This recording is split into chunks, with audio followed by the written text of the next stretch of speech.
All right. What's going on, Pittsburgh? Welcome to another version of Soul Take, coming to you every Tuesday from 6 to 8 p.m. from Pittsburgh, Pennsylvania. My name is Kevin Cameron, and I'm fired up. Yes, I am, because it is another Steelers victory show. Another Tuesday, Steelers victory. Did that sound right, Ken? Steelers victory? Sure does. It sure does. Yeah. So we love to do the shows after a Pittsburgh Steelers victory. The Pittsburgh Steelers are 4-1, leading the AFC North as they go into Cincinnati this Thursday night. We got a short week. Yeah. So my name is Kevin Cameron. Across the table from me, and on the right side of your screen, is Mr. Ken Craig. How's it going, Ken? What's going on, man? It is Tuesday. It's another Tuesday. It is what, week 7? Steelers are 4-1, so it's week 6. With the bye. With the bye, you're right. Yeah, week so 7. Week 7. Yeah. Time just flies, man. It does. It seems like it was just opening day, and we were talking about what the roster's going to look like. Exactly, and everything else, and then after the opening day victory, doing Monday morning quarterback and all that kind of stuff. Yep. So, things change fast. Things, all over the NFL. So what I need to do as well, Ken, as I try to get my microphone right. Yeah. Have you been here before? I know, right? I know. You could tell we were off-site. I'll get it. Yeah. You could tell we had our off-site event on Sunday, the post-game Black and Gold show. Which there you go. I know we had a lot of listeners and a lot of people commenting on our show on Sunday after the game. Right. Was a great time, by the way. Yeah. Incredible Cloud host. 33. Yeah, incredible host in at Penn Cloud Hills. 33. They are amazing hosts, but you could tell because Kevin's microphone was all the way down low, and I know that was my microphone. Yeah, and I set everything up yesterday, Ken, so I thought it was good to go. Yeah, it was low. But I'm not sure what happened. Matter of fact, I need to switch papers with you. I think I gave you 2 of the same. So you're supposed to have this one. Yeah. Is that it? Is that the same? It's actually the other one, Ken. The one with the lineup. Yeah, that one. You need this one? You're right. Do you only have one? If so, we'll have to get you another one. I just have these 2. Okay. So we'll get you another one. Okay. So someone stole the sheet. Just keep me on my seat. I don't need to know what we're talking about here. Hey, we need to let the people know. We need to let the people know what we're talking about here. And I'm going to do that. So what we have on tap today, the first segment, we have 4 different segments, and each segment is 30 minutes each. And we will talk about our Pittsburgh Steelers, kind of do a recap of what went on Sunday, 23-9 victory over the hated Cleveland Browns. And I have a number of questions for the first segment. The difference that Spencer Anderson, the eligible tackle, has made in the running game. Huge. Okay. The last 2 weeks, the Steelers have really done a good job from a running standpoint. And also, I don't hear many people talking about Arthus Smith these days. So, given everything that's been going on with this offense, and I know they still have a long way to go, does Arthus Smith deserve some love? I thought he called a fantastic game this past Sunday. And also, I have a question, everyone. I have a question, Cleveland. I have a question, Steeler Nation. Where was Myles Garrett? Did he show up at the game on Sunday? Was he there? He said his toenail hurt, I think. If you didn't know about Myles Garrett, you wouldn't have found out about Myles Garrett on Sunday. You know what, though? And shout out to some of the Cleveland local media.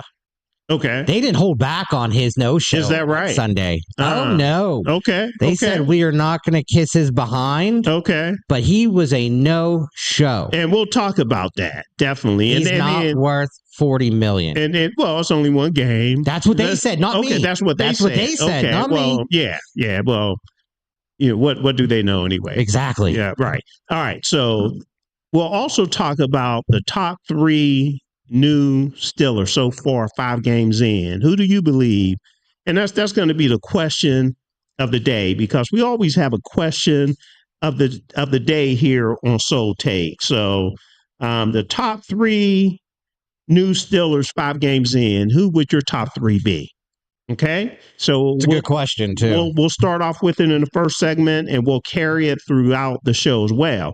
And then the big news that actually broke while I was sitting in the press box on Sunday during the Steelers game, the reporters, the media was talking about this.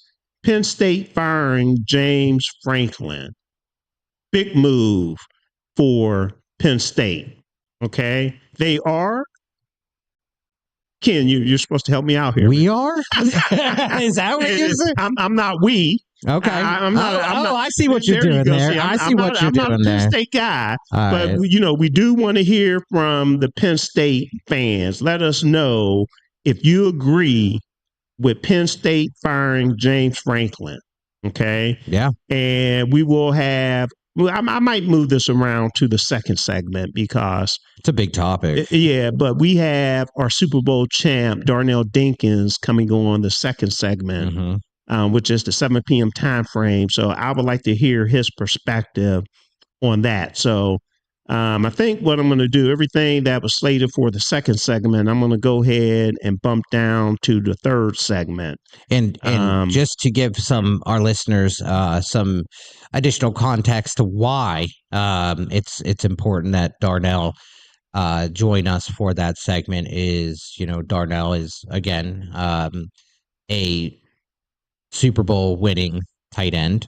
But he also has 2 kids that are on the Penn State football team? Yes. 2. Yes. I knew it was 1, but I didn't know if 2. But 2 kids, 2 young men, great young men, honestly, and they both play for the Penn State Nittany Lions. So having his input, he's been with many coaches over the years, so having his input will be honestly priceless. I'm excited to hear it. I'm a Penn State parent, and not going to give my opinion just yet, but okay. It was saving it until 7 o'clock. So yeah we're going to bump that. Breaking news. So the second segment, which is the 6:30 time frame, what we'll talk about, we'll talk Penguins versus Anaheim. The Ducks, Anaheim Ducks, the preview. So they play tonight, I believe, at 10:30 out there on the West Coast. And then we'll talk Major League Baseball playoffs as well. Some crazy games last night. And we will also talk NFL Week 6 recaps. There were some crazy games last night also in the NFL. And then the last segment. Let me go back. That will be segment number 2. And then, like I said, segment number 3, we'll talk Penn State firing James Franklin. If you agree, we will also talk about Pitt. Is Pitt back after the Florida State upset victory? And also Pitt's quarterback, Mason Heintschel. He continues to impress. I texted you in the middle of the game. Yeah, you did. I saw that. And, I was impressed with him from his first throw. Only because you said it. Yeah. You were impressed. I'm like, he might be that guy. Yeah. He might be. So we need to talk about that as well as the new AP Top 25. And with Penn State, just to go back, interim coach A lot of us in the Pittsburgh area know Terry Smith, so we're happy about Terry Smith having an opportunity from a interim standpoint. So we'll talk about that also. And then the last segment, we will talk NFL again. We'll do our NFL Week 7 picks, and then we will do a preview of the game coming up on Thursday night, the Steelers versus the Bengals. So that's what we have on tap. So let's dive right into it, Ken. Before we do, let me give the number. The number should be on everyone's device the way you connect it, which is 412-213-8995, and also 412-218-3888 is the text number. Now, I need to get the phone screen up, Ken, okay? And anyone could call about any of these particular topics, or maybe something else that might be on your mind that we're not talking about. But the first thing that I would like to talk about is the Steelers running game. Do you believe, Ken, that the Steelers running game, and I believe that the Steelers rushed for 131 games 2 games ago before the bye, when they played the Vikings, and they ran for 100 yards last game against the Cleveland Browns, which had the number 1 defense in the NFL. Yep. So that was pretty impressive. So, I mean, and Minnesota has a real tough defense also. And is it a coincidence that the Steelers started to be effective once they started using a tackle eligible by the name of Spencer Anderson in their running game? Your thoughts? Yeah, I think you mentioned what we had this past week, 28 rushes for 100 yards exactly, the 3.6 yards per carry.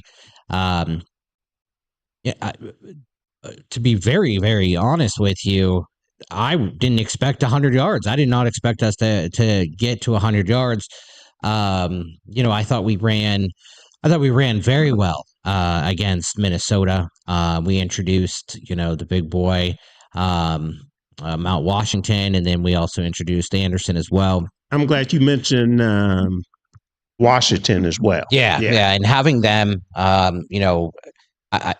6'7", 320, which I know that's not correct, but he's much bigger than that. But to have him, the way he can move, he's a special specimen of a human, and can move those defensive linemen around. And he's got good feet. He's got good balance, and he can push. And so, huge shout out to him, because I think he deserved a game ball after that, the way he impacted the left end, especially the left end of the offensive line, and helped out, both sides. But ultimately, so without those two, without Anderson and Washington, I don't think we would have had a run game, but we did. So let's talk about it, right? One thing I will say, Jaylen Warren, man, he runs good. It was really good to see some of the burst he had. It was good to see a good mix, right? Because I think right now, what we're seeing between the two of them, the two running backs in Gainwell and Warren, is they have different styles, which I can appreciate both styles.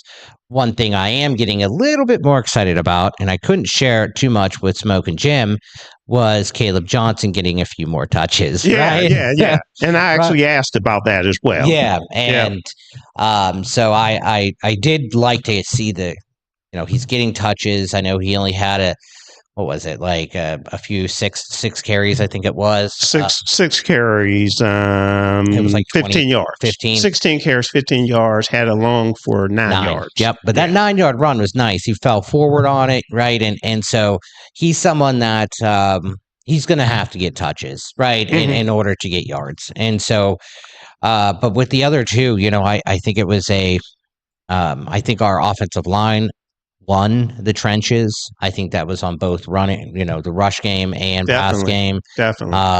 And I have to attribute it all to them. I think we ran well. I think because we ran well, we were able to have a strong pass game as well. Play action. Yep. When we are running well, we play complementary football. And the Steelers win when we play complementary football. Mm-hmm. And we were able to stay on the field longer. Yeah. And we can win the time of possession game. And the Steelers won the time of possession, 31 minutes, 52 seconds to 28 minutes and 8 seconds. So I think that's the first time this year that the Steelers won the time of possession, if I'm not mistaken. So, yeah, that's very important. Now, given that the run game is going, Ken, what about Arthur Smith? Does he deserve our love? So in Pittsburgh, I think there's two things. You either get our hate or our love. Yeah. Right? Yeah. You hear more people when you're getting hate. You're right. Right. You're right. You don't hear us. Yep. You don't hear us when we're. I don't hear much right now. Right. I don't hear much right now because our expectations are so dang high in this city that when you're winning and you're first in the division, it's like, okay, this is where we're supposed to be. Yeah. Right? Yeah. But I do think he's on the rise. Uh-huh. I do think he needs a attaboy. I don't know about a hug yet. Yeah. Right. I think that, they're doing what they're supposed to be doing. I think the game plans have been solid. I think they've planned. They haven't just gone in and said, hey, we're going to run our system. They're actually strategizing to say, hey, we're getting rid of this player. Myles Garrett, you're not going to affect us this game, right? We're shutting you down. Yeah. And they've been able to do it.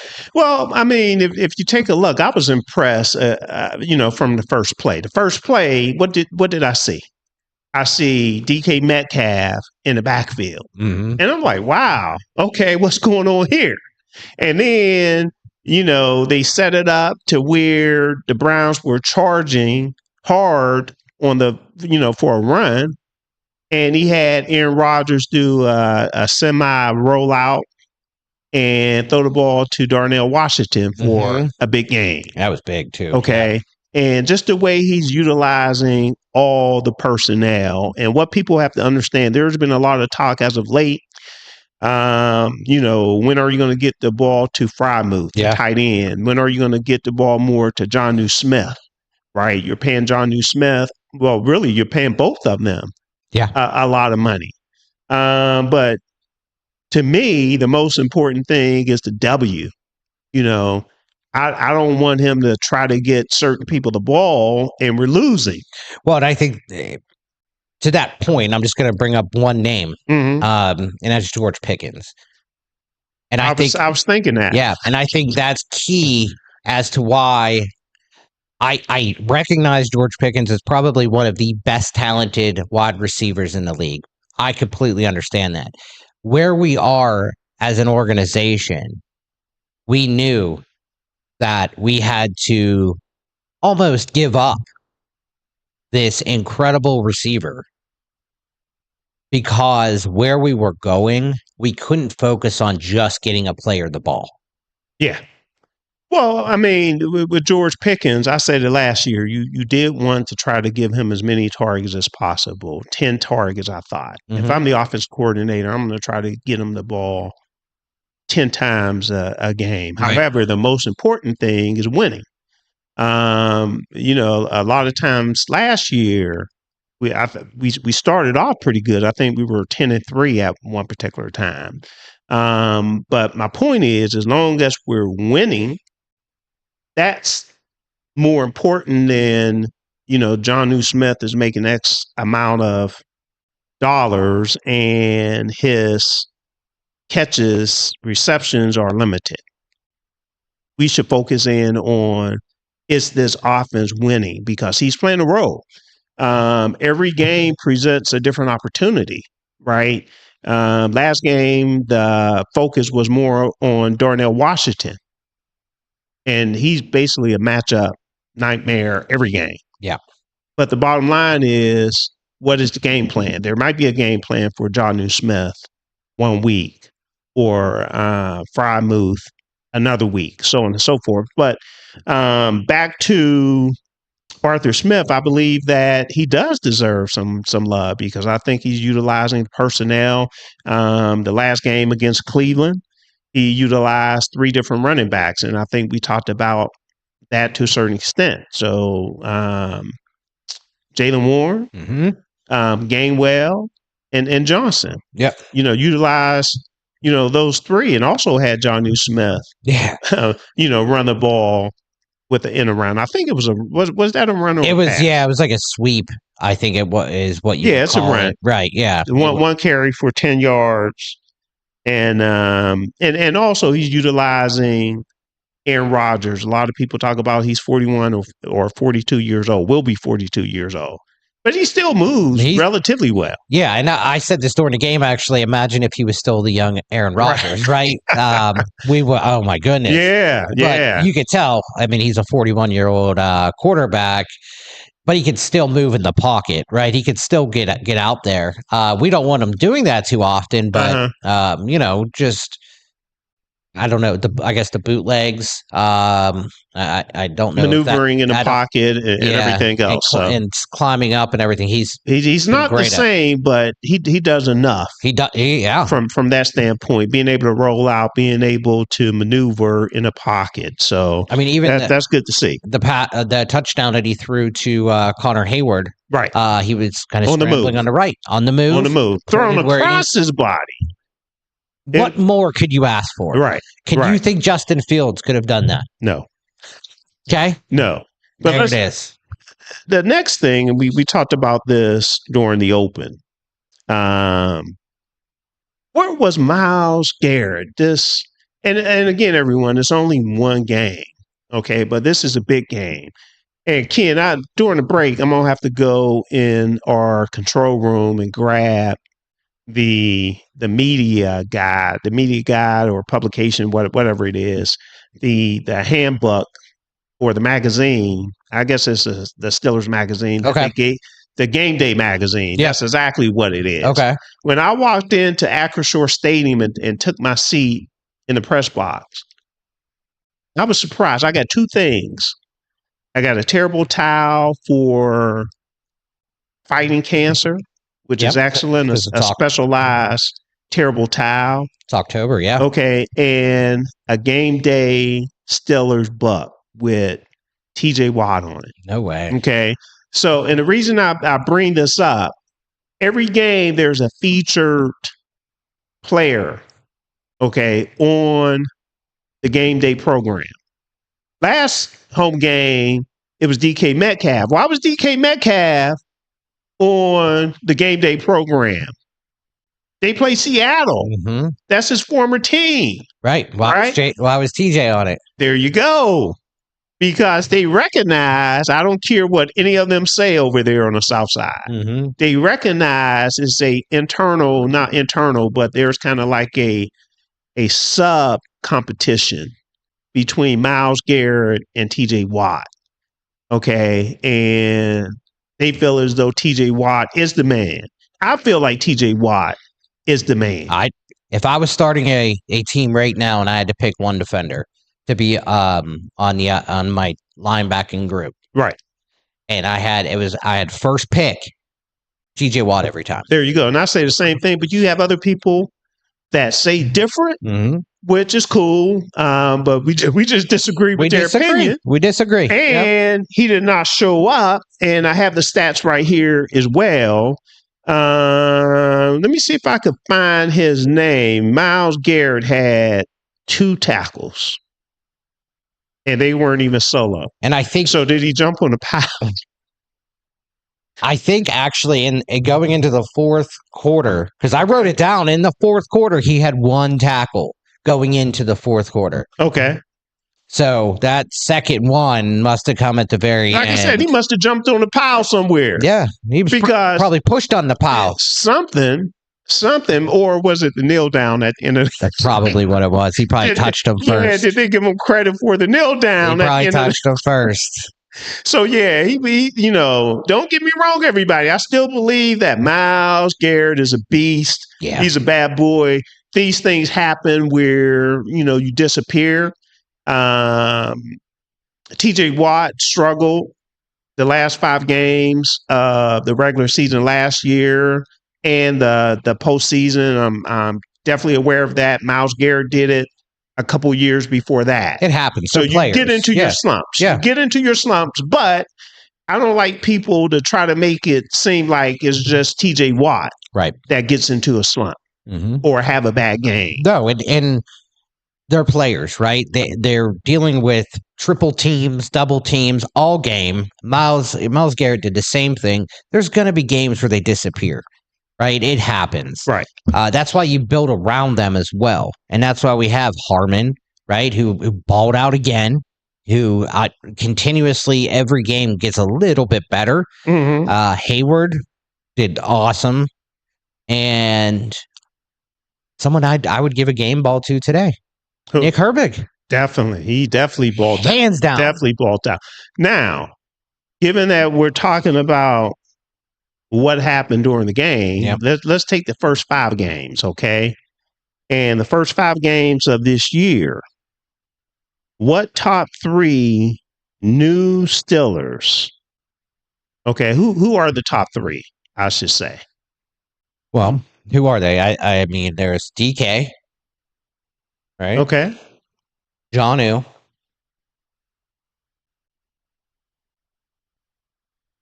Okay.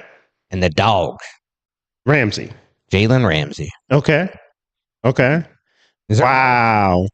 That's a good offseason. Say it again. That's a good offseason. Your 3? My top 3? Yeah, your top 3. You said Ramsey? DK. You said DK? I was saying Jonnu's. And you said Jonnu. I said Jonnu was one of the 3 that joined our team. I didn't mean... Who's the top 3? I didn't mean to say my top 3. Okay.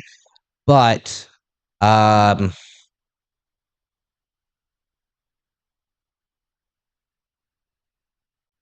he actually might be on that list, though. Okay. Or Aaron Rodgers. Well, let me get mine. Aaron Rodgers would be my 3 instead of Jonnu. Okay. I thought we were listing the new players at first. Top 3. I got top you. 3. I got you. You have one of mine, or 2. You have 2 of mine. Okay. And the 2 you have, I had Derek Harmon. I had Aaron Rock. No, I'm sorry. Yeah, you didn't have Harmon. That's the only one. No, I didn't even think of him. Okay. Which I should have known. So I have Derek Harmon. Yep. I have Jalen Ramsey, and I have Aaron Rodgers are the top 3. Yeah. Okay. And Derek Harmon, because is it a coincidence that the Steelers are now able to stop the run once he was inserted, right, into his position after sitting out the first, was it 2 games or 3 games? I can't remember. I want to say 3 games. Yeah, I think he was limited in that 3rd game. Is when he came back. Okay. Or was he? But anyway, he was out. He was out for 2 or 3 games. Yeah. But when he came back, now there's a big difference stopping the run for the Pittsburgh Steelers. And I actually had an opportunity to ask defense coordinator Terrell Austin about that as well while I was over on the South Side today. So I'm going to cue that up to play that as well. Yeah, so everyone can hear that. Just to clarify, he's played 3 games. He played 3 games. Yeah, okay. So Patriots, Vikings, and Browns. Got you. Yeah, because I remember that. I think right away in that Patriots game, he showed up. Yes, he did. Okay, excellent. All right, Ken. So we are right at the first break. And we smashed the topics there, and we want phone calls. Give us a call, everyone. Let us know what you think about these topics that we're talking about. The phone number, again, is 412-213-8995. If you're watching on YouTube, you can see it on the screen. If you're listening on the radio stream, just on the website, you should see the information.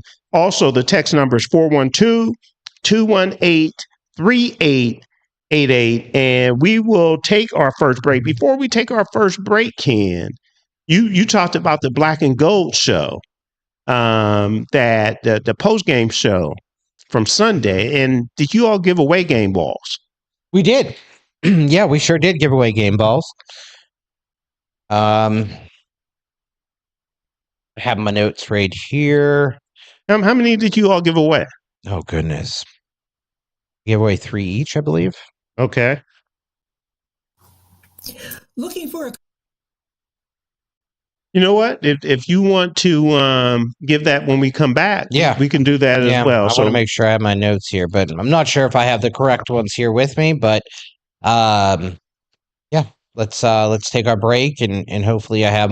Hopefully I can find. Okay, no problem. And also, when we get back, we will talk Pittsburgh Penguins. Everyone, the Penguins dropped a game, their first game of the year, 6-1 against the New York Rangers. I'm not sure if they were trying to make Mike Sullivan happy. We were trying to make her feel a little better with a nice homecoming, but I would rather have the victory, to be honest with you. We will also talk about the MLB playoffs that are going on, some fantastic baseball, and also we will go over the NFL Week 6 games and everything that's going on in the NFL. So we will take a quick break, and when we come back, we will talk about everything that I just mentioned. cost-effective way to help increase your company's bottom line?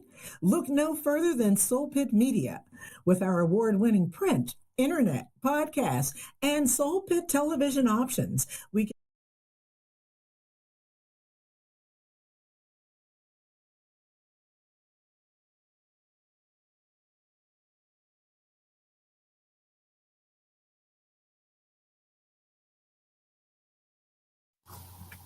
Looking for a cost-effective way to help increase your company's bottom line? Look no further than Soul Pit Media. With our award-winning print, internet, podcast, and Soul Pit television options, we can help your business get to that next level. For more information, contact Craig Dawson at 412-407-7685. That's 412-407-7685. And let Soul Pit Media take you to that next level. Business owners thinking about back-to-school promotions and replacing summer flavors with pumpkin?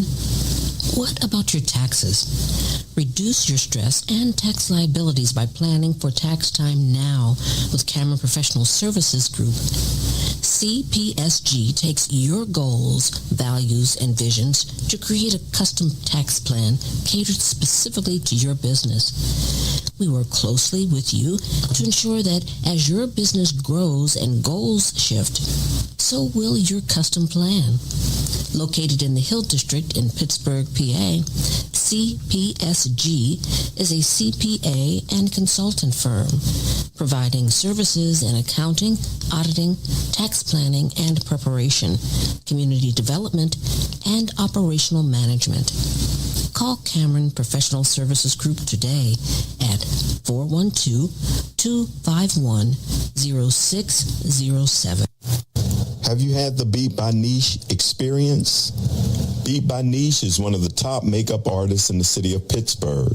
She's touched the face of Cardi B, love and hip-hop personalities, and various Steeler wives. If you have not sat in her chair, what are you waiting for? Visit beatbyniche.com to schedule your special makeover for all occasions: weddings, graduations, proms, photo ops, and more. Visit beatbyniche.com and experience the touch of excellence.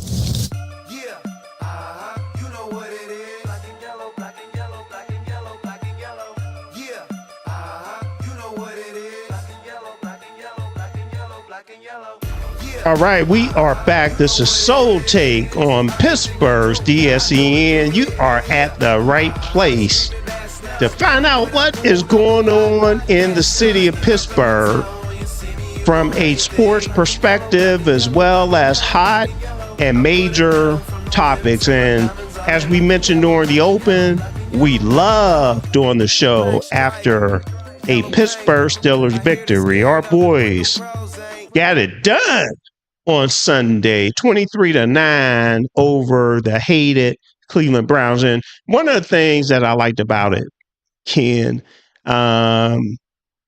it was one of the few games that wasn't a nail biter, right? It wasn't a one-score game. Right. It didn't feel right. And it almost felt, and we were all there because again, it was at Cloud 33 watching the game, and our friends over there, they let me watch the game with them too. So sat in those comfy chairs and watched the game, and we were kind of sitting there like, are they going to come back? Like, are they going to make this a tight game? It was in everybody's mind that Cleveland would probably go down, score a touchdown, and especially after Boz missed the field goal, we were like, oh no, right. Which to that point, I was happy to see that they put a new field in down at Akron, and that was the plan from the beginning. But I'm not sure how long it takes to put a field in. Yeah, but it would have been good to have that filled in before the last game. Yeah. Would have been good. Yeah. And on that note as well, when I was at practice today, Cam Hayward just came out and blasted him again. Really? Yeah, blasting him again. It must have been bad. And he actually blamed the field on Killebrew's injury. Ooh, Myles Killebrew.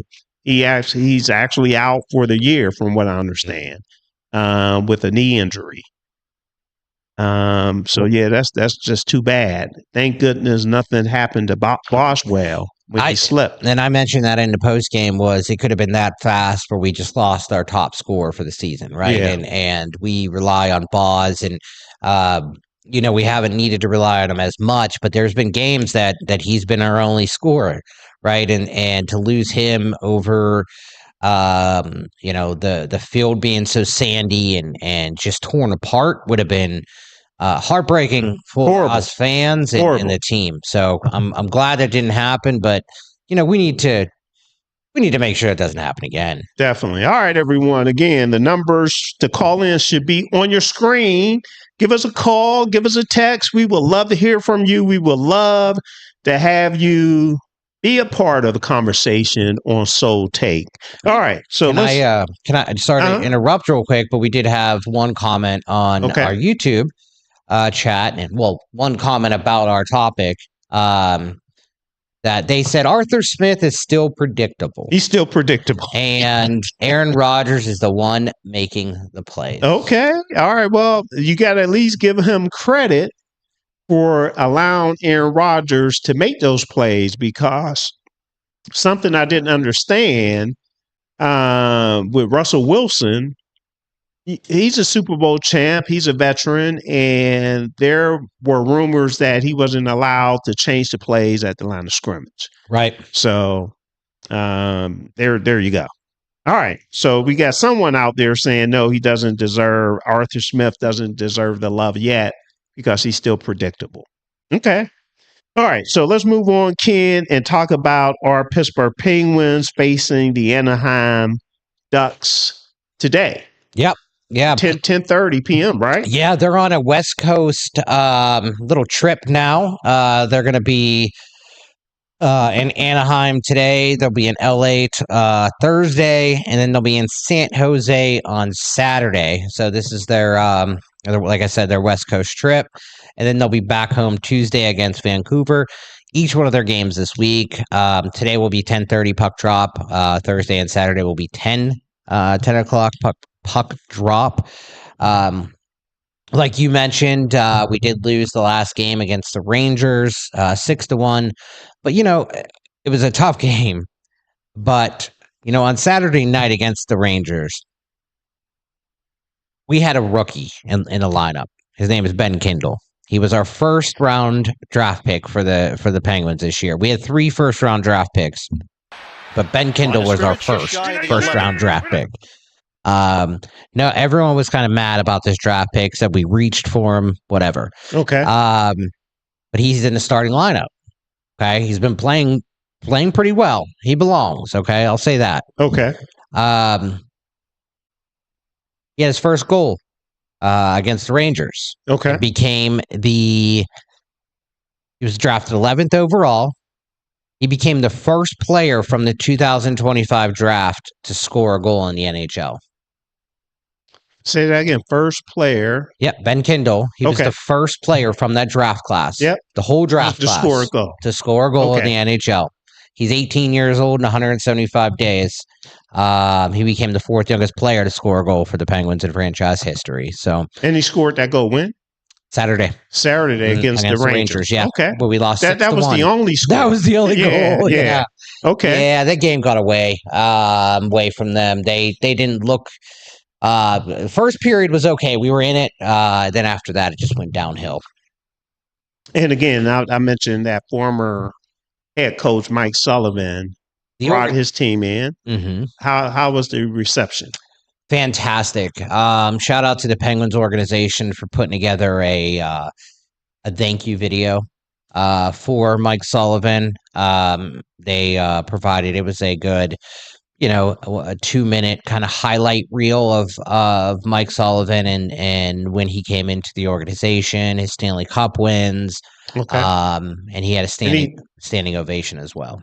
2 Stanley Cups, is it? Yeah. It's 2. Back to back. What were they back to back? 16 and 17. 16 and 17. Yeah. That's really good. Very good. Yeah. A lot of coaches can't even win one. Absolutely. Right? Yeah. A lot of coaches can't even make it there. Yep. And mind you, he was with the Penguins for 10 years. And was viewed as the up and coming coach when we brought him in. Okay. So now he's leads the U.S. team, and he's viewed as kind of the top coach in all of hockey, and so he's over there at New York. He has a good group at New York, and wish him nothing but the best. And unless we are playing him, then I don't like him. I don't blame you. You have to play to win. Yeah. You have to play to win. So, like I said, I would have preferred a nice standing ovation video and then send him home as a loser. Well, right? And, we faced them the first game, right? So we opened up the season against New York Rangers. What was that, Tuesday? Tuesday of last week, where we did beat them 3-0. And so, that was nice. It was in, at MSG, opened up the season with a shutout. Pens won the first 2 games, then they went down the third game and lost that. So, the butterflies and rainbows were definitely, closed out of the stadium that night. You could tell, in the post-game press conference, the team was not happy about it. In the locker room, there was, people were upset, people were mad. You could tell that drives back. It's not just, hey, we're accepting defeat and moving on to the next game. And one thing I did notice, and shout out that, Dan Muse he's a good human. I'll say that he's a really good human. He's a hard worker.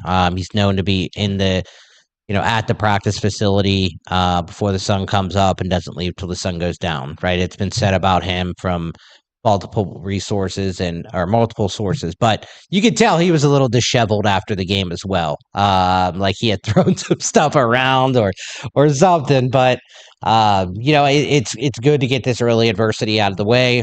Let's see how they bounce back. It's only one loss. Yeah. Oh, yeah. It's only one loss. Season. It's a long season. 82 games, or is it 82? Right, or is it 81? 82. 82 games. Okay. Yep. So the Pens right now, they're 2-1. Mm-hmm. And Anaheim, California. Yep. 10:30 p.m.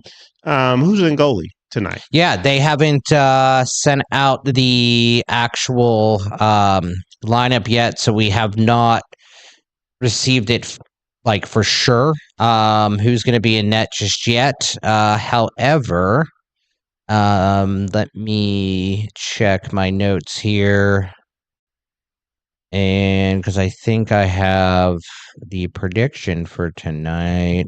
Looks like Jari. It's believed to be Jari based on early predictions. And this how many other games have he started? Jari? Has he started? Yes. Yeah, he started one other game so far. So Shelov's our new goalie who we acquired from Vancouver in the offseason. He started 2, and then Jari started 1. Okay. So he has 1 win so far. One win so far. Mm-hmm. All right. Okay. And let everyone know about Inside the Igloo. Yeah. So Inside the Igloo is, Pittsburgh's DSEN show about the NHL, and we cover the Pittsburgh Penguins, and we take you a look inside the Igloo with myself. We have Scott, who's our other host, and Danny, who's one of our other hosts. We do a show about kind of all things Pittsburgh Penguins. We talk about the rosters, the up and coming pool of prospects. We talk about the coaching, strategy, everything. We have some guest shows as well. So it's definitely fun. It's a good talk. If there's any topics you want to hear about, we're happy to let you know. But new shows are released weekly. We may be doing live shows coming up here soon, so we'll let you know about that. But every Monday, 10 a.m., new shows released. Excellent. So if you're on YouTube, check it out. Mm-hmm. If you're not on YouTube, please go to our YouTube channel, Pittsburgh's DSEN, and check out Inside the Igloo. It really is a very good show, and they go into more detail as far as what's going on with the Pittsburgh Penguins and the NHL as well. Check that show out. All right. So we will move on to MLB playoffs. And again, you could give us a call to talk about any of these topics. I need to get my phone screen back up as well to make sure I'm not missing anything. The text lines are open as well. Both numbers should be on your screen. You connected on, or you can go to our website, pghdsen.com, and see the number there as well. Major League Baseball playoffs are going on, and I tell people I like October, not just because it's the month for Major League Baseball playoffs, but every major sport is active in the month of October. Okay, so if you're looking for some good sports, you shouldn't have a hard time finding a game. If it's a hockey game, if it's a Major League Baseball game, if it's the NFL, if it's college, right? I know college basketball will be starting soon. I know the NBA, even though LeBron James, I understand, might be out 3 to 4 weeks with his injury. But the NBA will be starting in the month of October. So great month for sports. Now, from a Major League Baseball standpoint, I had an opportunity to sit here and watch all the games, Ken, with the TV. So I had two Monday night football games on the screen. 2 awesome games. Yeah. And then I had Major League Baseball on one of the screens. And you had hockey on the other one, right? That's what I thought. I didn't get to hockey. So the one game I was watching, and I couldn't believe Rice Terrain, if that's how you pronounce his name. And I'm not sure if you saw the game, Ken, but the bases were loaded in the 9th inning. Okay, Milwaukee against the LA Dodgers. 2-1 in the 9th inning. Bases loaded. And I believe it was a full count. Not a full count. I think the count was 2-2, 2 balls and 2 strikes. Okay, regardless of what the count was, it wasn't full. And Terrain received an inside pitch. Bases are loaded. What do? He moved out of the way. No. Yeah, and I sat here, and my head just dropped, and I was like, "You take that hit. You gotta be kidding me. You take that. You have to be kidding me." He fell out, out of the way, trying to get away from the ball. And I was trying to think of the Pittsburgh Pirates. I'm not sure if it were Jay Bell or somebody else that was known for kind of leaning into a pitch. Yeah, just that little step in, right? Yeah. Or the little elbow in a little bit. Yeah. So as a result, he didn't get hit by the pitch.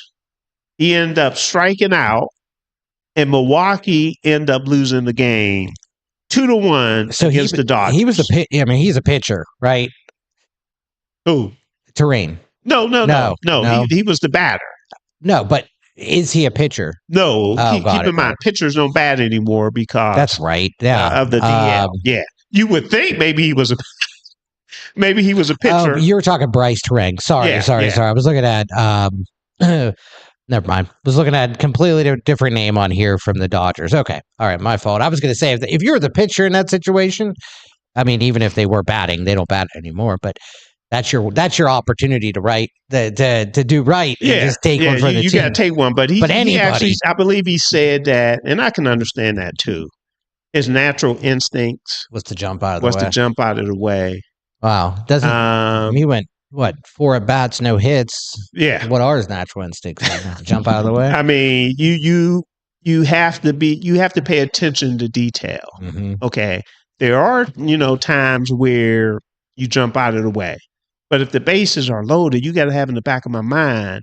Well, number one, as a baseball player, you're always taught to crowd the plate, right? Crowd the plate.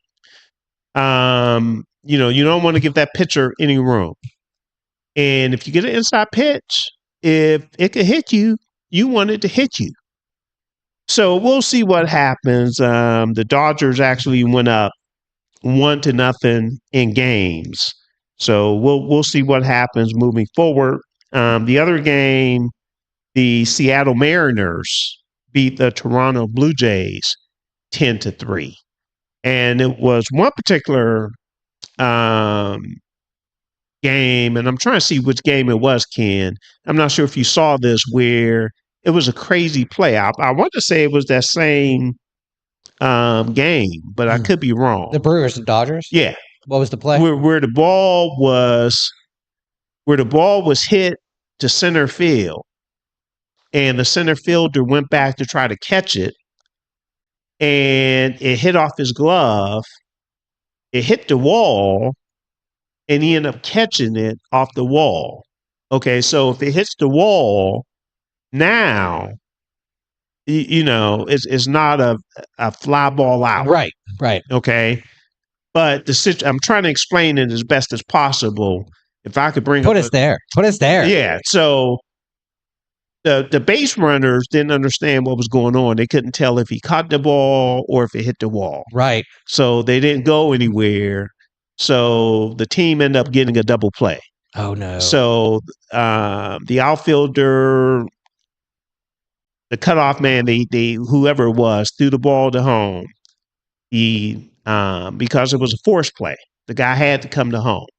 Okay, he was out at home, and then the catcher ran it down to third base and got the other runner out as well. So they ended up getting a double play. And like I said, I want to say it was that Dodgers Brewers game, but I'll have to look that up to confirm it. But so what would you have done in that situation? Now, there's really nothing you could do other than you got to look at the ump. I mean, doesn't the ump have to call that? No, really, what you have to do, is the base runner's coach, the coaches that have to tell you what to do. Okay, because you can't make that judgment by yourself. Mm-hmm. So what happens, and I'm getting a text in here as well. What happens with less than 2 outs, a ball that is hit in the air to the outfield, if you're on third base, you're looking to tag. Right. You're waiting for the catch so you can tag if the ball is deep enough. Okay. But it's still the third base coach responsibility to let you know to go or to stay. And I'm not sure exactly what happened there.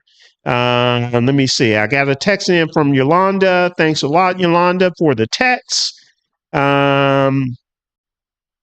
Okay, so she pointed out the same thing about pitchers no longer hit. So, yeah, we went over that. Let me see.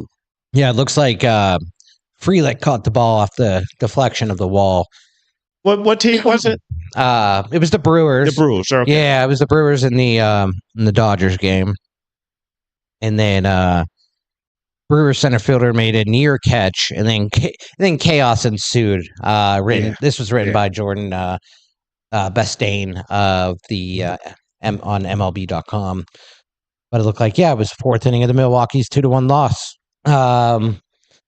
Yeah, excuse me. Frelick started a improbable double play, one featuring some quick thinking by catcher William Contreras that took a few minutes to sort out. So that is crazy. Yeah, you have to see the highlight. You have to see the highlight. But the Dodgers and Brewers, they play directly after our show. So they play game 2 at 8:08 in Milwaukee.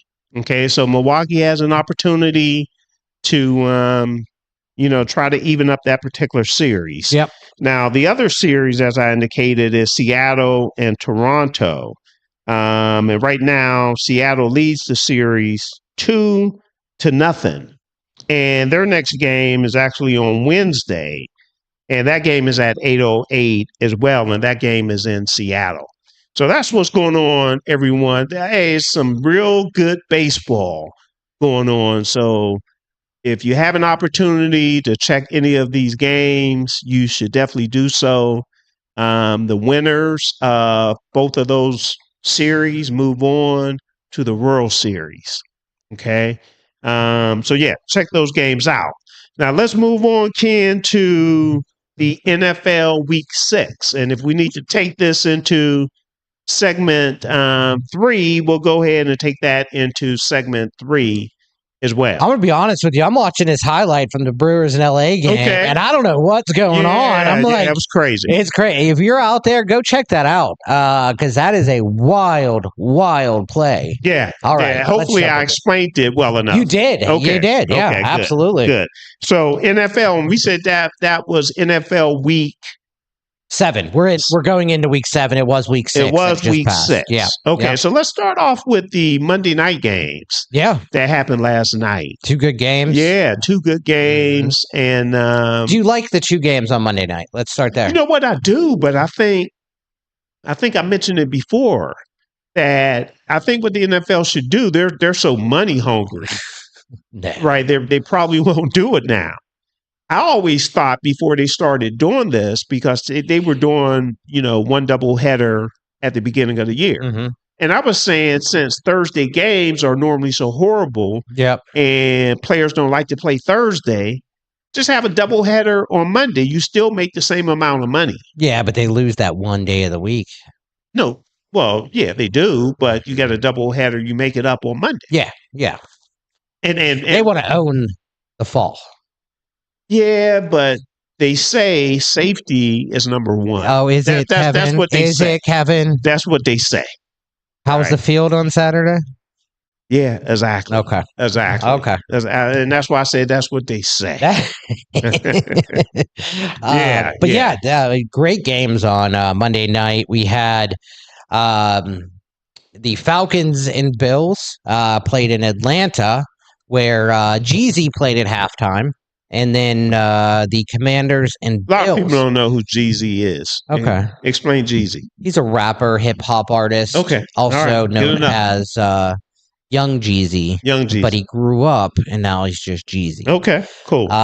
From Atlanta. That's why he performed there at halftime. But and then the Commanders and Bears. Commanders and Bears finished in a 25-24 game.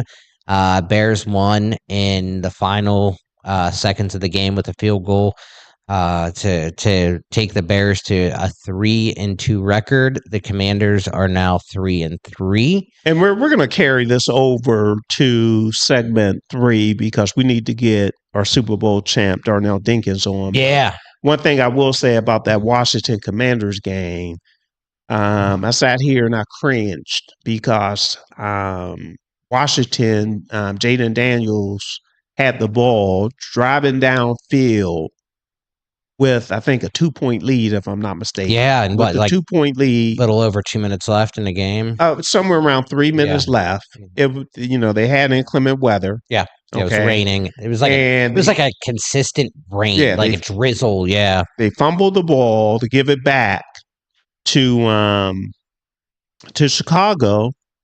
And Chicago took advantage of it, drove downfield, got in field goal position, kicked the field goal, and won the game. Mm. And it's odd, but I'll stop there, and we'll take a break. because, like I said, we need to get our Super Bowl champ, Darnell Dinkins, Darnell. on the line. Always appreciate Darnell Dinkins for sure. When we get back, we will, and we'll get back to the NFL Week 6. But when we get back, we need to dive into Penn State. Did you agree with the firing of James Franklin? And also, is Pitt back after a big victory at Florida State with their hot, impressive quarterback, true freshman, Mason Heintschel? And we'll also talk about the AP Top 25. We'll do all of that and more when we return. Ken, did you have a chance to take a look at the AP Top 25? I was waiting for a show. I want you to see my face. Is that right? When it pops up. Yep. All right. So, again, stick around with us, and everything we talked about, we'll be right back with it. Looking for in a few minutes. way to help increase your company's bottom line? Look no further than Soul Pit Media. With our award-winning print, internet, podcast, and Soul Pit television options, we can help your business get to that next level. For more information, contact Craig Dawson at 412-407-7685. That's 412-407-7685. And let Soul Pit Media take you to that next level. Business owners thinking about back-to-school promotions and replacing summer flavors with pumpkin? What about your taxes? Reduce your stress and tax liabilities by planning for tax time now with Cameron Professional Services Group. CPSG takes your goals, values, and visions to create a custom tax plan catered specifically to your business. We work closely with you to ensure that as your business grows and goals shift, so will your custom plan. Located in the Hill District in Pittsburgh, PA, CPSG is a CPA and consultant firm, providing services in accounting, auditing, tax planning and preparation, community development, and operational management. Call Cameron Professional Services Group today at 412-251-0607. Have you had the Beat by Niche experience? Beat by Niche is one of the top makeup artists in the city of Pittsburgh. She's touched the face of Cardi B, love and hip-hop personalities, and various Steeler wives. If you have not sat in her chair, what are you waiting for? Visit beatbyniche.com to schedule your special makeover for all occasions: weddings, graduations, proms, photo ops, and more. Visit beatbyniche.com and experience the touch of excellence.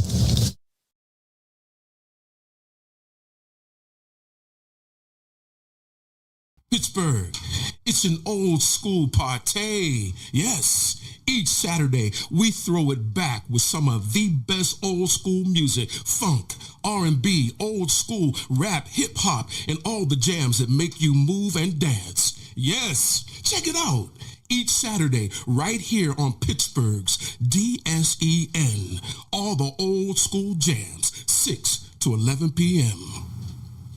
Pittsburgh, have you seen our Sunday radio schedule? Ooh, it is lit. Start the day off with our Sunday gospel music from 7 a.m. to 3 p.m. It will inspire you and have you praising the Lord. Then from 3 to 8 p.m., we bring you Sunday jazz melody for all the jazz lovers. Then cap off the night with The Quiet Storm from 8 to 11 p.m. to hear the best smooth, romantic, and soulful R&B sounds of yesterday and today. All that each Sunday on Pittsburgh's DSEN, the place for soul.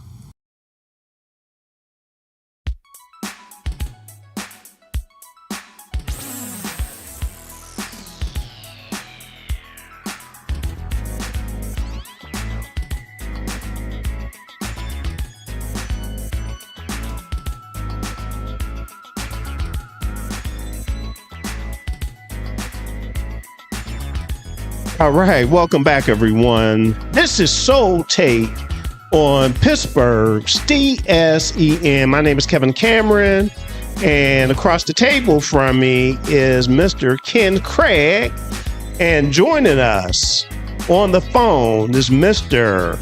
Darnell Dinkins, our Super Bowl champ. What's going on, Darnell? What's going on, man? Yeah. Crazy. Go ahead.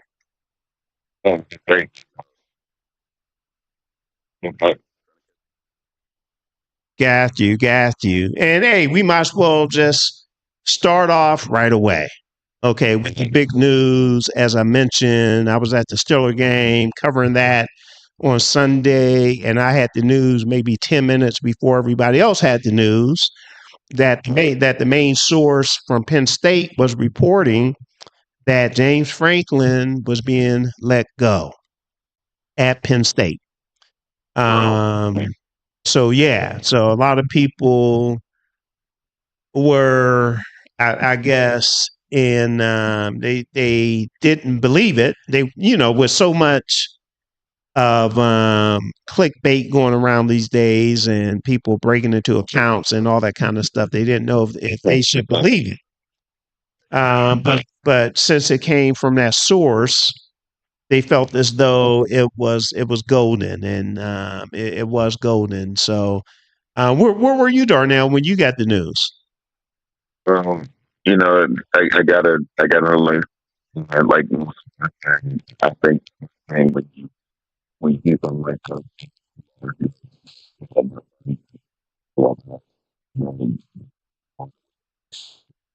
with so many people, like,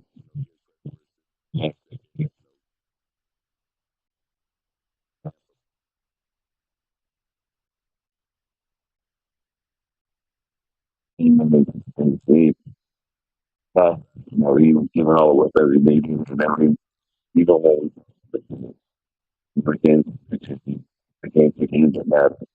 And you can fix your like the games where you really and deep. No more now really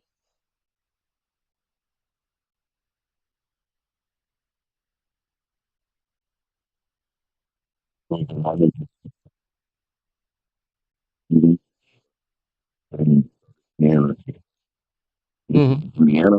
Like these movie days, nothing they kind of think maybe it is not just when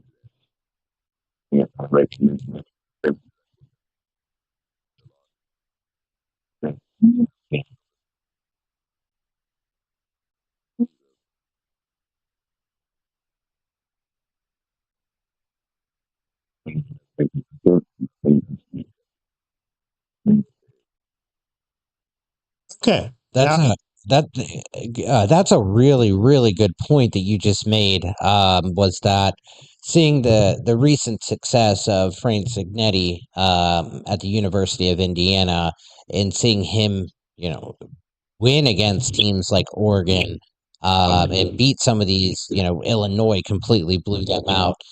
Seeing his success in such a short amount of time adds that little bit of extra pressure. And hold on 1 minute, Ken. Darnell, we're getting a lot of background noise from you. There you go.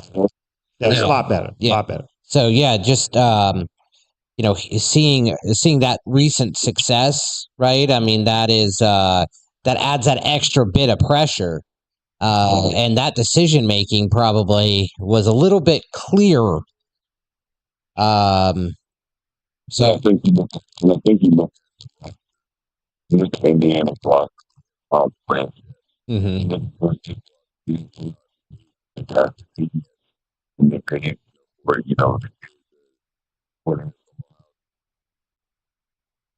and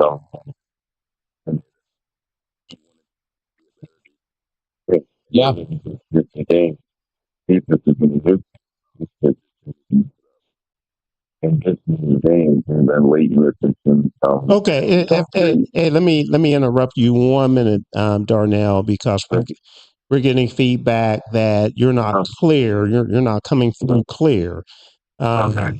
Yeah, so I'm not sure if you're on a headset Is it a little bit better if I talk? Do you hear me a little bit better now?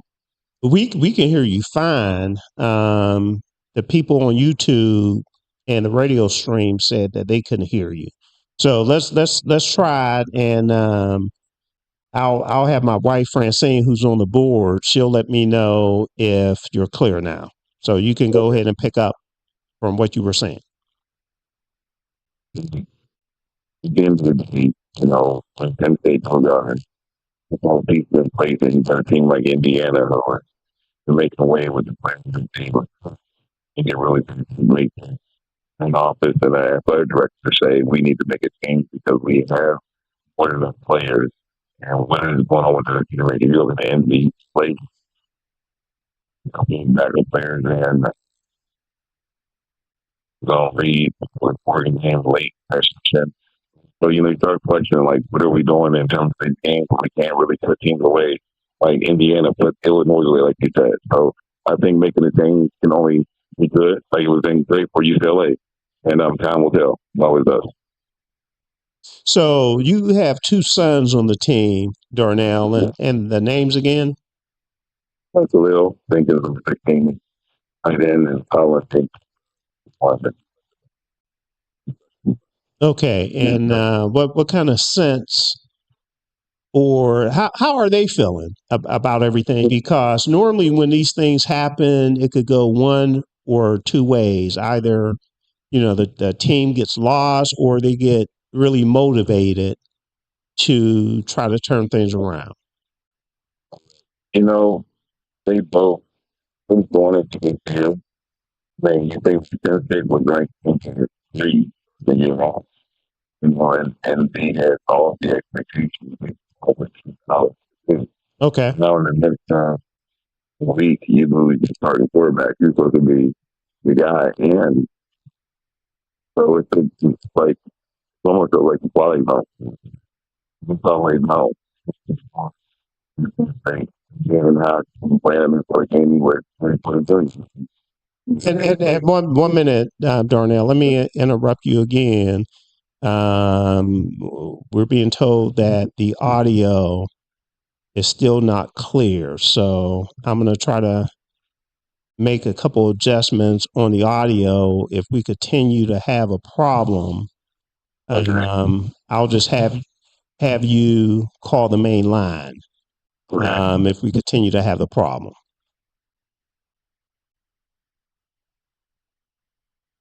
Well, but I think they said, Ken, that it might be too loud, so we'll see. Okay, we'll see. Okay, go ahead, Darnell. Yeah, no, it's just like he's been for them, and now don't leave the guy.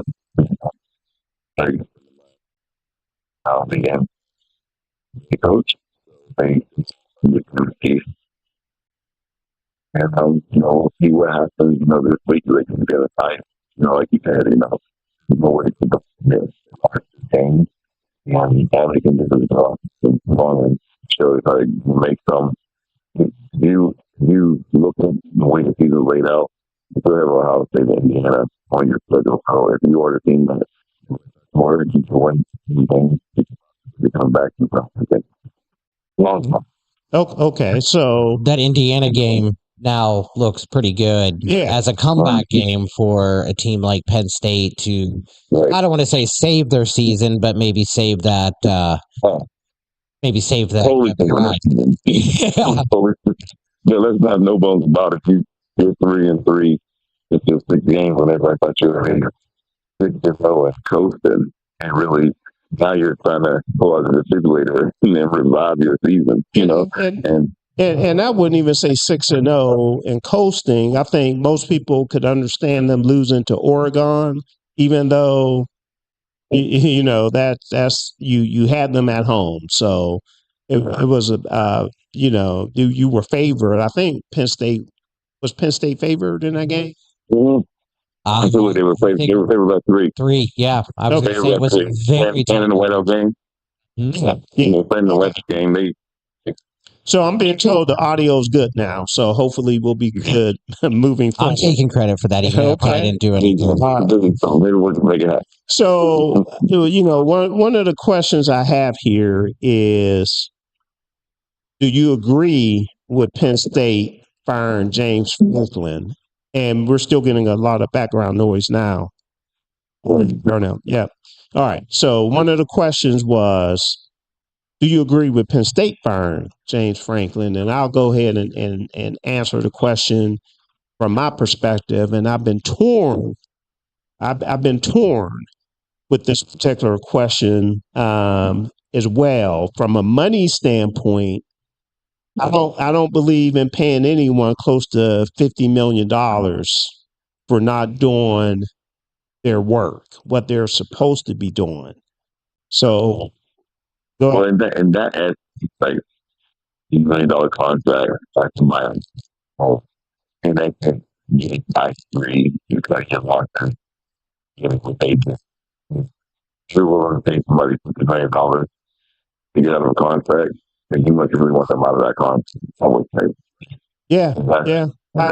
If you think salary paying somebody $56 million to get out of a contract, you must be over. There must be some animals that want on that. Oh, I definitely agree. I definitely agree with that. However, I'm just saying from my perspective, I'm not going to pay anybody $50 million just to go away. Number one, I question the decision to give him his last contract. Okay. That would have been a time to get rid of him. And I don't know all the particulars. Okay. I'm not going to sit up here and act like I know all the particulars. I don't. But why put yourself in that predicament? Why put yourself and then number two, if you are going to fire him, if I were going to fire him under these conditions, I would have waited until the end of the year. You have 3 losses now. So I would think it would be very difficult for you to make the college playoffs now. Or do they still have an outside shot if they run the table? I think anytime you beat Ohio State, Indiana, where they are right now with Indiana being number 3, you definitely give yourself an opportunity to back up potential. So the odds are long though. Yeah. Oh, so you probably they probably are like maybe 15-20%, right? Well, I would say that, they can still turn the table because they're still a good team. You got a new quarterback, a new coach, all in 1 week. Not many people can turn back from that. But I would say, I'm glad you brought that up too. We need to remember that when James Franklin got a new contract, he had this one amazing player that's on to win the Super Bowl, do back silver players, with Saquon Barkley. Yep. And he won a Big Ten championship. So they planted a seed and the guy that they thought would be able to get over a big game. They got tremendous in terms of recruiting. I would say that they probably have outshined Pitt and all the local schools in that area as far as getting a local talent, which then has moved on to like Briskers and the Porters and hopefully the Tyler Warrens and the Lil Dinkins hopefully next in line. Yeah. I would say that he's done the thing that gives you notoriety as far as the coach you want. It's sad that he couldn't beat Ohio State and Michigan with his nemesis or any of the big top 10 teams. So, because when you get to the Ole Miss, he just really, did not. He created a culture, but he wasn't able to put the cherry on top. So here, did he? Well, did he create the culture? Wasn't the culture there, even though it kind of went think down? Think back on the Sandusky. Well, that's why. That's That's why I asked the question. He wasn't directly after that. Yes and no. I mean, after that is what happened. Like, no one was thinking of Penn State. No one thought that was a safe place, a place where you want to play football. I mean, I'm sure stats would show, the numbers would show that was the score, but he was able to do something he hadn't done in a while, which was win that Big Ten and then be able to get the top players, to get the top athletes in the area, and really revamp, something once again. When it comes down to the plays, and a game that, on my mind, it was beating Ohio State, and you cannot pronounce the kid's name, but number 44 for Ohio State, and 200 touchdown, and he single-handedly beat the game, and when you start looking at the play caller, there are things that they could have done in a lot of these close games to kind of showcase his ability to win a big game. It's never happened, and so I can understand Penn State that we've invested a lot with this guy to kind of cut our ties and move forward. So here's the situation. His record, Penn State since 2014 under head coach James Franklin versus AP top 10 opponents, 4-21 versus all other opponents, 124. So he did well as long as you were outside of the top 10. But to go back to my original question, do you agree with the firing? As I said, I'm torn. I would have kept them there because hold tight. I would have kept them there because I'm not going to pay anybody $50 million to go away. However, from a performance standpoint, they did deserve to get rid of them. They should have just not jammed themselves up with this type of buyout. Okay. So I guess the bottom line, I would have made them, perform based on this contract. And that contract ran until when? Was it 2030? I thought I heard. Yes. It was a 10-year $80 million contract. Yeah. Why did you do that?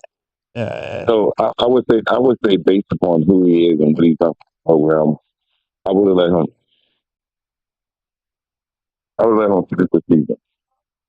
At least. At least. And here's something that I'm just going to throw out there. One,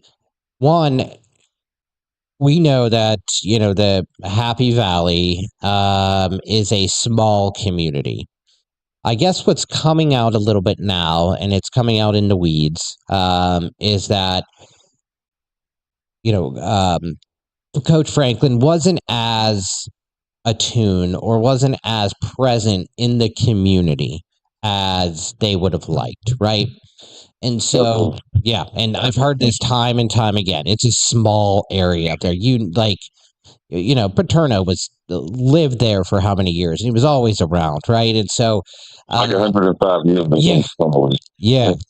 And then, he wasn't showing a lot of face, so there wasn't like a lot of, I don't want to say a lot of loyalty, but I think this middle of the season type firing was almost to set a tone, to not only say like, hey, this isn't working, but also to say like, this is like, we have to improve our standards here. And that's all around. If he was someone that was like beloved in the town and beloved in the community and cherished, okay, maybe, we wait. But like right now, we're kind of making an example of you of what our standard needs to be. That's kind of what I'm hearing and seeing from a lot of people that are close in that community. A lot of shock, but also like, I don't even want to say shock, like shaken up by like how it happened mid-season, but also like this didn't surprise us, but it was shocking of how it happened and when it happened. All right. So as a result, we have a local guy, Mr. Terry Smith, that will take over as the interim coach. And your thoughts on Terry Smith having this opportunity? Terry Smith is a very, very good friend, man. It's a quality and we know that he's a super smart with him. The guy, he knows how to recruit. And big names is on Penn State roster and because of Terry Smith, connecting with his, he has out recruited every single recruiter in this area, so getting talent in that school. Which is probably why he'll be a defensive back coach, why their secondary has been, across the board, NFL talent. So Terry will go in there and he will not, they will not skip a beat. Every level he's played at, whether it's been at Gateway, whether it's Temple, and now Penn State, he is a winner. And he understands the game. He don't take no mess. And he's known by coaches in the community, which will give Penn State a connection. I don't know how long whether it be an intern turns into a full-fledged. We've had a conversation. And at the end of the day, I believe that this is a good move. I don't think it's an Adam move. I actually think it's a move. I think he's done that well. He's that well known as a team, and he understands what's going on. Okay. Kind of regulate, but I think that knowing some coaches who have played James Franklin, sometimes there's some misconstrued conversations and or just overall, tone and tempo. So, he had more than this on paper. He gets things done. I think it really just comes down to what he hasn't done, what Indiana is doing, and more important, like you say, are you really tested beyond, being on the sidelines going games? I think those teams, hey, we need to come with somebody who can win the big games when you got all these figures and we invested. It'd be like Ohio State not being number one when Ohio State has been stand for their success and it's paying off on the field. Penn State, not so much. All right. And I have a text here. Darnell, I'll let you answer this. Is the Penn State coach football career over? So talking about James Franklin. No, his career's not over. I think he will take some time.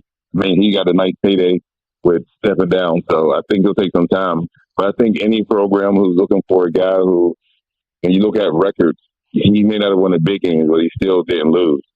So as far as having a winning culture, he's probably the most accomplished firing that there has been as of late, and it's not because he didn't really produce. He just wasn't better than the best, but he was still better than most. So he'll land somewhere else. Okay. Now, switching gears here, and let's move on to our alma mater, Darnell, the University of Pittsburgh, had a big victory over Florida State. Yeah, this Saturday. Is there a coincidence that once they made the change to the true freshman quarterback, Mason Heintschel, that they really look like a nice football team? Yeah, I think that's the nature of Pitt. I think it's the nature of Penn State right now. The teams, there's teams that will do well because they got a good signal caller behind it. Florida State's whole program turned around with changing their signal caller from the Boston College kid. Now he's playing down there. But, being able to go out there and kind of play with nothing to lose. He went into the game. He wasn't, Eli Holcomb was the guy that everybody was speaking. So going to this game, he has nothing to lose, and he played extremely well.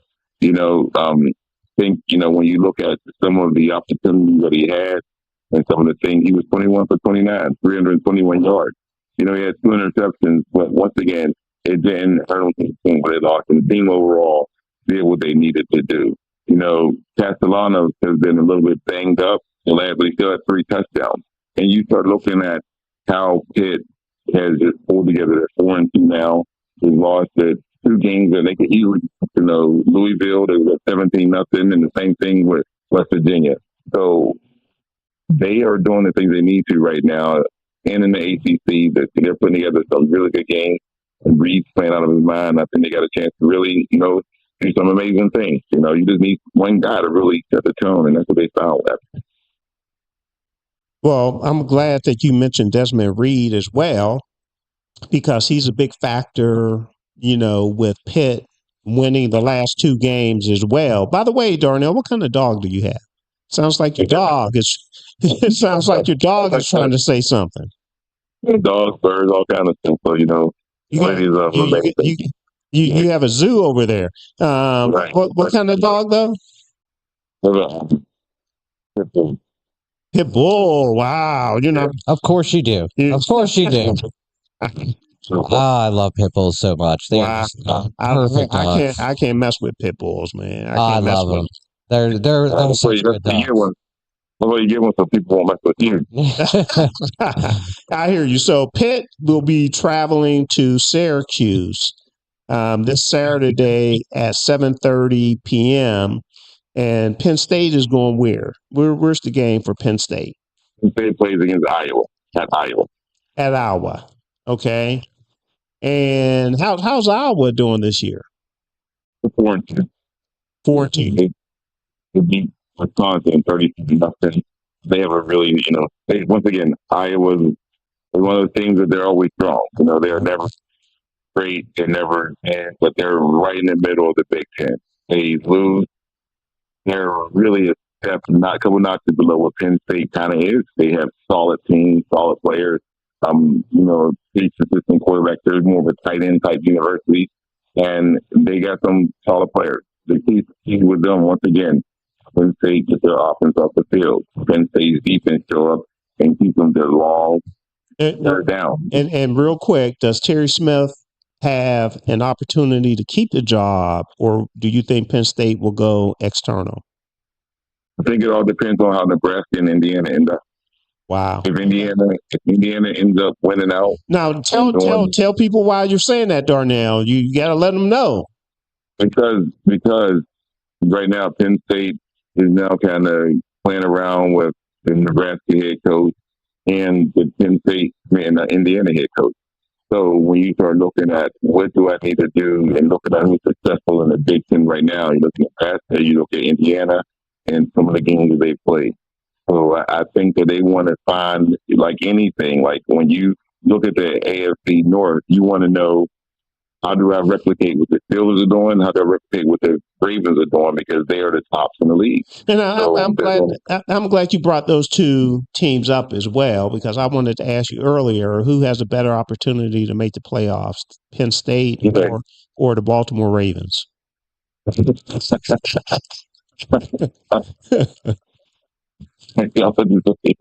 don't know. We might say just can't overall, right?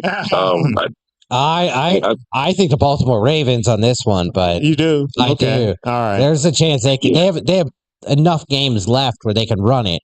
Penn State, unfortunately, right now, I mean, it's based on so many different factors, right? I mean, college football is more so, which is why with the alignment of these leagues, the SEC and the Big Ten are always going to get the top notch because their conferences are so deep. And to answer your question, like if Signetti and the Nebraska, because I'm losing in front of his name right now, but if they do well, then they will probably have first dibs at an extension of Penn State trying to get them as a head guy because they want to bring in the best. And Signetti, he was my first tight end coach when I was at Pitt, which, it was great to see, Kurt going well, his Franklin OCs in that Pitt and at Boston College. But, they continue to run the table like they're doing, I think it's going to be hard. They may throw everything at Is he allowed to go to Penn State? R&B, I think he's just allowed to. I'm saying with the Pitt ties and everything. Check it out. Oh, yeah. I think they put enough zeros on this contract. I don't think there you go. There you go. And you were talking about it goes back to what we talked about. You were paying college coaches real professional money to these players. So expectations change for that year. Yeah, and you were talking about Matt Rule as well, Nebraska's head coach. Yeah. His name has been the first name that's really been tied to Penn State. I didn't expect it, but I guess he has a lot of ties, especially to the athletic director there. Is it from Temple? From their time at Temple? I'm not sure. I would have to look that up. But I will say that one thing why I don't think him, like quarterback Dylan Raiola, I was saying on Twitter that this ain't going nowhere. So I think they understand, like, hey, he made a commitment to this kid who's the second coming, I guess, of Pat Mahomes. Oh, this kid. Have you ever seen him? Like, have you ever watched? Oh, yeah. Oh my goodness. Oh, yeah. All right. So what I'm going to do, we're 5 minutes past break here, so we need to go ahead and get a break in. So when we come back, we will talk the NFL, recap some of the major games anyway from week 6, make our week 7 picks, and also give you a quick preview of the Thursday night game, Steelers versus the Cincinnati Bengals. So we'll go ahead and take a quick break, and we'll hit all that up when we return.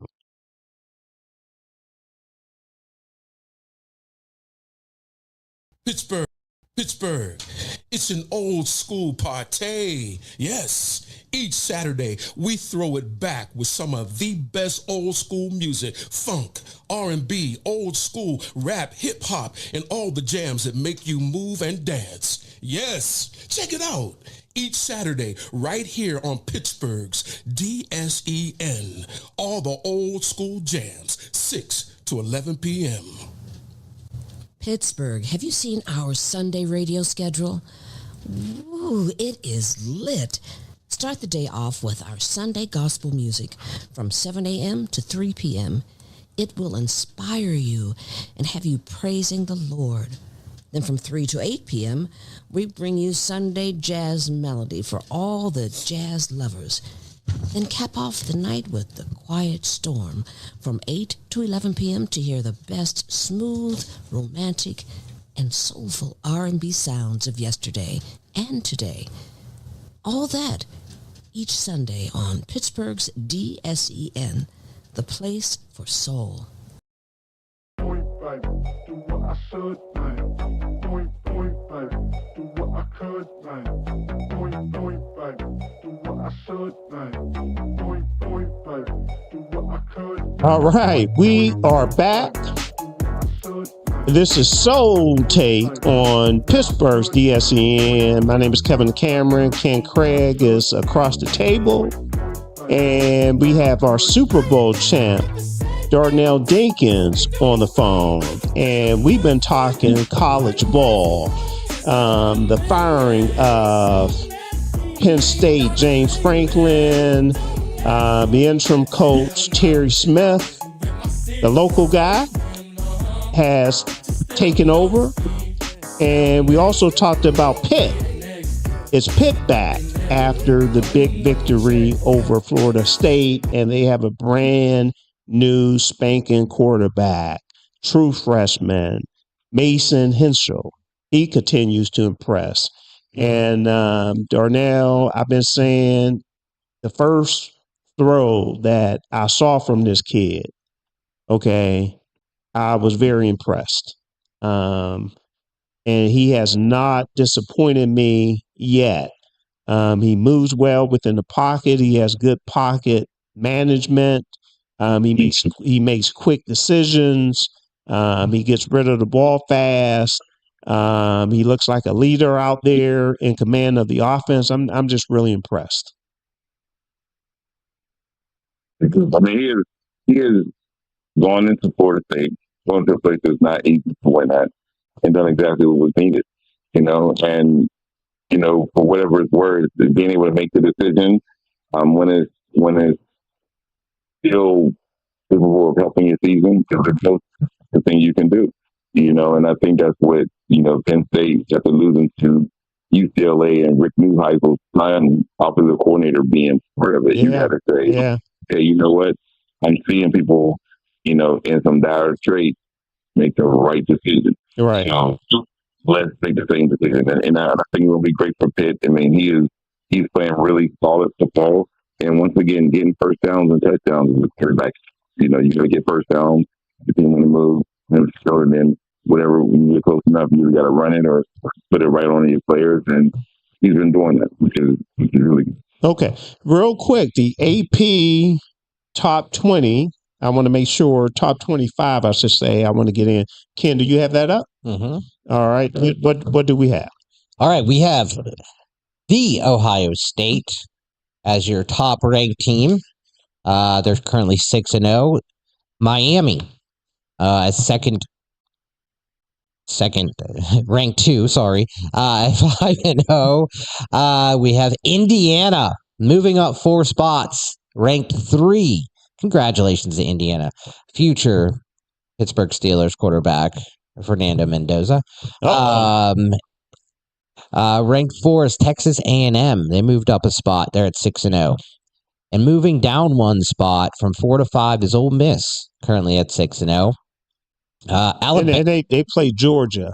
Yeah. This week, and that game is at 8:30 p.m. Yes. Yeah. Sorry. Keep going. I'm sorry. Can Georgia upset them or not? I mean, yeah, I think they can. Absolutely. Yeah. Any Georgia and Alabama were the serious teams to get forward against any given Saturday. Yep. And then we have, where was I? Alabama. Speaking of Alabama, Alabama's 5-1. They moved up 2 spots to number 6. They take on Arizona State. I'm sorry, they take on Tennessee. Tennessee, yep. Sorry. Mm-hmm. Number 11, Tennessee. And then looks like Texas Tech moved up 2 spots to number 7. Just go back to Georgia. Georgia's number 9. I'm at 7. Okay. What are you talking about? Georgia. Oh, you were talking about Georgia the matchup. Yeah. They play Ole Miss. Yeah, I asked if Georgia could beat them. Yeah, so. Georgia's ranked 9. Yeah. But yeah, we got Texas Tech at 7. And then we have Oregon, who has moved down 5 spots after their loss to Indiana. They're down to number 8 right now at 5-1. Oregon's going to be taking on Rutgers this coming week. And as we mentioned, Georgia at number 9, they're 5-1. Again, taking on number 5, Ole Miss. And then we have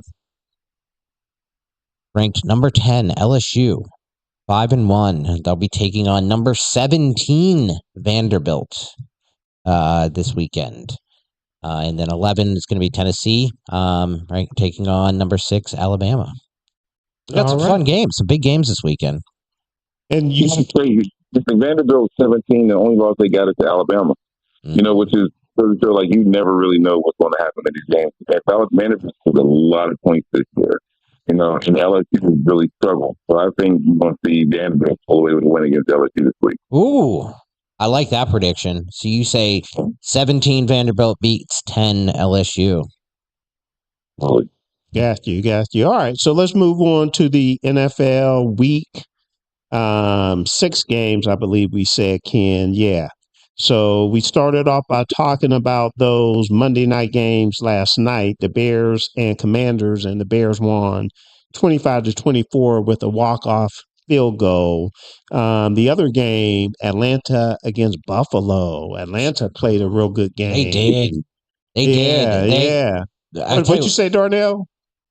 You know, when you think the other team figured out, when you see Buffalo do something tremendous, they come from behind against the Ravens and win, that they got this added bonus to them about being able to go in the games and showing up and not, you know, kind of crapping a bit, and then they pull this type of stuff off when they go into Atlanta for what you would think would be kind of a setup for this upcoming week, you know, and then they go in there and they don't make the plays that they need to, and now, you know, lockdown is, you know, set. I thought they would really go in there and really kind of manhandle Atlanta. And it didn't happen. So no, it didn't. You know, way to go, Atlanta. I was pulling for Atlanta anyway. Atlanta. I mean, they have a top running team now. I mean, their defense. I mean, like they said during the thing, they had all their entire draft last year was all defenders too, and so it's they go into a bye week where now having to take on that loss, which is kind of frustrating. You know, you never want to lose the game you're supposed to win going into your bye week. Sure. 2 losses. Now, what I'll do, I'll go through these games, and then we'll, in the interest of time, we'll go back and pick out which ones we need to talk about for a couple minutes. So KC won 30-17 over Detroit, even though there was a fight after the game, which my man got suspended for the game. Tampa Bay, and what was his name? Branch. That's suspended. With Juju, and Branch end up getting suspended for 1 game. Tampa Bay, Baker Mayfield continues to impress. 30-19 over the 49ers. Green Bay with the new Joe Flacco for the Bengals. Flacco's with the Bengals now after the trade Cleveland made. Mike Tomlin is not happy, or he wasn't happy with that trade. We didn't talk about that, but that was whew. Yeah, I was surprised that he came out and that shows how bad he was about that. Yeah, absolutely. So Green Bay over Cincinnati 27-18. The Raiders over Tennessee 20-10. Tennessee announced today that their head coach has been let go. I think his last name was Callahan, if I'm not mistaken. Brian Brian Callahan, yeah. Okay, so son of the former Bengals. Okay. The Rams beat the Baltimore Ravens, and we love to see that 17-3. Seattle won against the Jaguars. That was a good win, 20-12.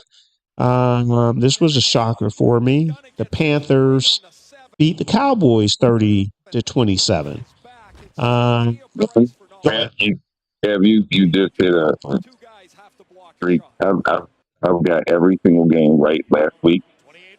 Is that right? Every single game right except for the Cowboys Panthers. Wow, that was wild. I mean, I'm talking about when you talk about point spreads and this and that, and trying to do the math of who's going to do it over under. So I every single game right except for the Cowboys. That's going to get the Panthers. And when you look at the board as far as who was playing last week, that was one where you kind of could think like, yeah, this could be. I would have thought, yeah.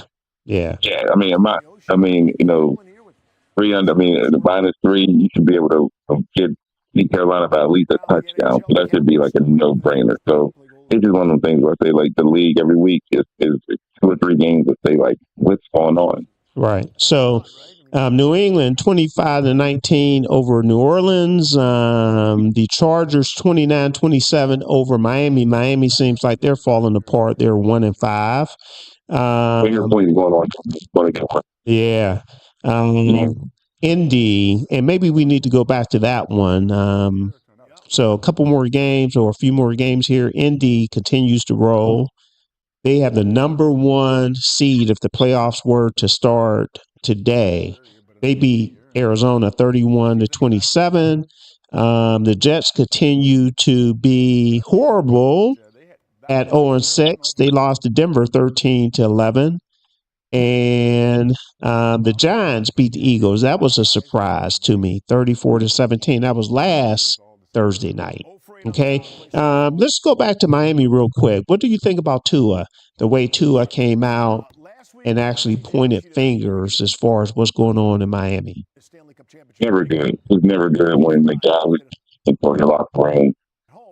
Everybody, I don't think nobody wants the wife going out and talking about when you're here on a radio and cuss out loud.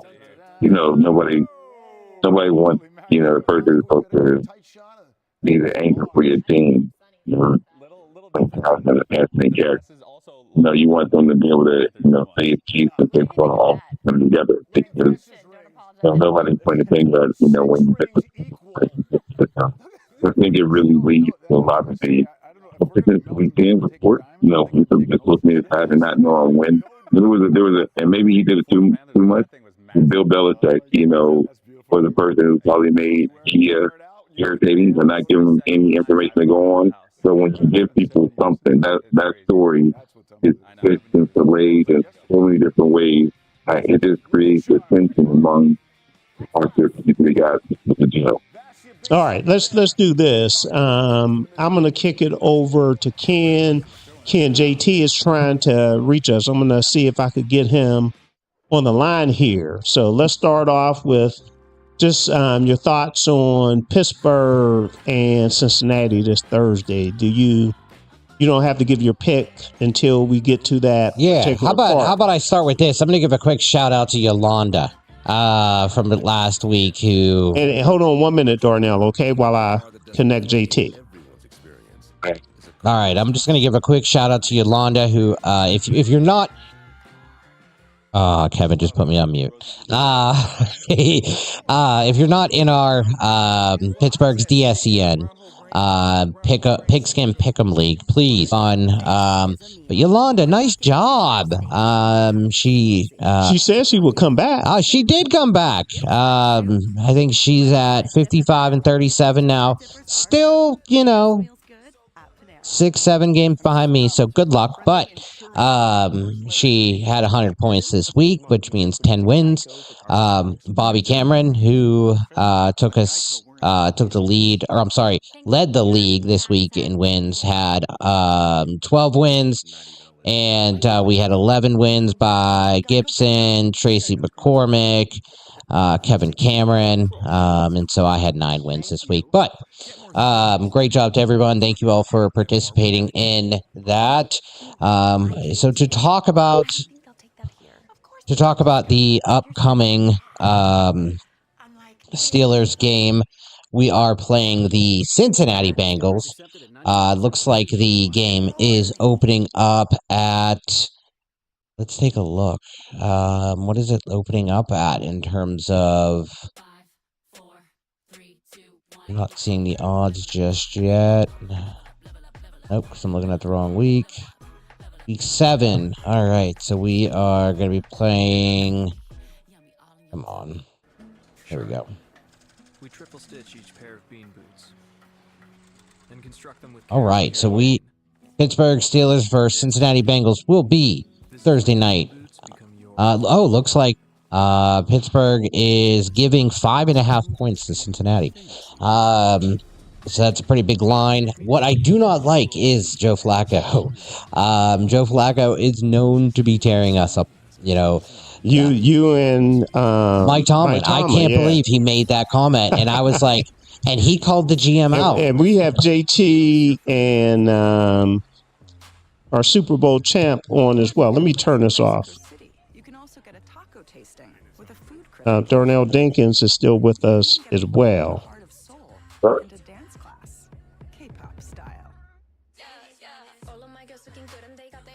All right. JT, are you with us? Yes, sir. How you doing? Good. I'm actually gonna turn it over to you, JT. I know you tried to call earlier as well. Yes, sir. Okay, what you got for us? Well, first thing first. How is James Franklin getting fired and Narduzzi still has a job? Number one. That was one of my questions. Okay. Number two, I think Harry Smith is well deserved. He's a Penn State guy. I mean, he played for him. He's coached for him for years. I think it's well overdue. Is number two. Number three, you sit up here, Kev, and you talk about how you like this freshman at Pitt. Yeah, exactly. Right? You talk about this great big win he had at Florida State. Yeah. Don't get me wrong, it's hard to win in Tallahassee. But you sat up here last week and said, wait until we play Florida State. Yeah. But I'm saying, here's my thing, too, though. Florida State he had one victory last year in 2024. They were one victory. So why did you say what you said last week? I just said, if you want to let me finish, I said it's hard to play in Tallahassee, whether you're, but what I'm trying to say, though, is Florida State has 2 victories. They're ranked 16th out of 17 in the ACC now, and they were ranked 17th out of 17 last year. But the meat of the schedule, now coming up, you got, Notre Dame, you got NC State, you got Miami, and I hope you just feel the same way you do now then. And okay, so there's one team that you mentioned that he's done with, because you mentioned Florida State last week. So the only thing we can do is wait. I'm talking about seriously, like some powerhouses. Florida State was ranked 25th. I mean, they were in the top 25 last week. Right. Come on, man. You got to get. He's a. No, they weren't. They were not last week. Yes, they were. They were probably ranked in Kevin Cameron's top 25. But anyway, no, they were. They were dropped from the rankings after their loss to Pitt. They were ranked 25 in the country last week. Yeah. Okay, but anyway, like I said, but as far as our Pittsburgh Steelers go, I'll tell you what. And I called this one to what? I'm telling you, man. I think you're going to see A.J. Brown's going to be a Pittsburgh Steeler. I believe it. Okay. I'm talking it into existence. And I think we're going to see that not primers, but I'm more so because that was one of the reportings. But I think AJ. Well, I think Alex Smith is gone. I think the Steelers are tired of dealing with that. Let me fill you in a little bit, JT. I was over at the Steelers practice facility today, and there was some talk. Okay, I didn't talk to anyone in management or part of the Steelers organization. Don't get me wrong, but there's a number of people, and I'm not going to name names. There's a number of people that was at Philly. I get the impression, based on the discussions that I heard, they don't want anything to do with A.J. Brown. So I'm just letting you know. Okay. It's kind of like George Pickens is all world, but they couldn't wait to get rid of him. And I get the sense, based on the discussions I heard, they don't want anything to do with A.J. Brown. So we'll see what happens. Maybe he gets traded somewhere else. Right, but I believe, like I said, if you're playing for Aaron Rodgers to be successful this year, you know as well as I do. So, like I said, it would not be surprising to see A.J. Brown as a Pittsburgh Steeler in the next couple weeks. Okay, and the other thing is, go ahead. No, I was just going to add to that the Eagles need edge rushers because Smith, what's his name? Darnell just retired today. Is it Demarius Smith? Yeah. Okay, he just retired today, and the Eagles are really hard pressed for edge rushers. And I took a Arthus Smith. It could be Highsmith. Right? It could be Highsmith. However, when I looked into it, there's like six guys, and two of them from Miami that they could get. Two from Miami. A lot of teams that are losing right now that are probably be in a better position to give up their edge rushers versus Pittsburgh. But go ahead. And one of the other things I want to say is you talk about a train wreck. Mm-hmm. Train wreck is Buffalo Bills. That is a train wreck there. And I'm going to tell you where Buffalo went wrong. And if you watch the Buffalo Bills, a lot of their stuff is surrounded by James Cook. James Cook had one target last week out of the backfield. He had zero yesterday or 2 days ago. Or last night. So for some reason, I don't know what the offensive coordinator at Buffalo is doing, but that is a train wreck right now. And it's the same thing happening in Buffalo every year. They try to put it in Josh Allen's hands to show how much of a dynamic passer is that he needs a running game to balance him out. And that's what's been Buffalo losing throws the ball too much. And quote, their lack of usage is a complete part of their loss. You got to give me again.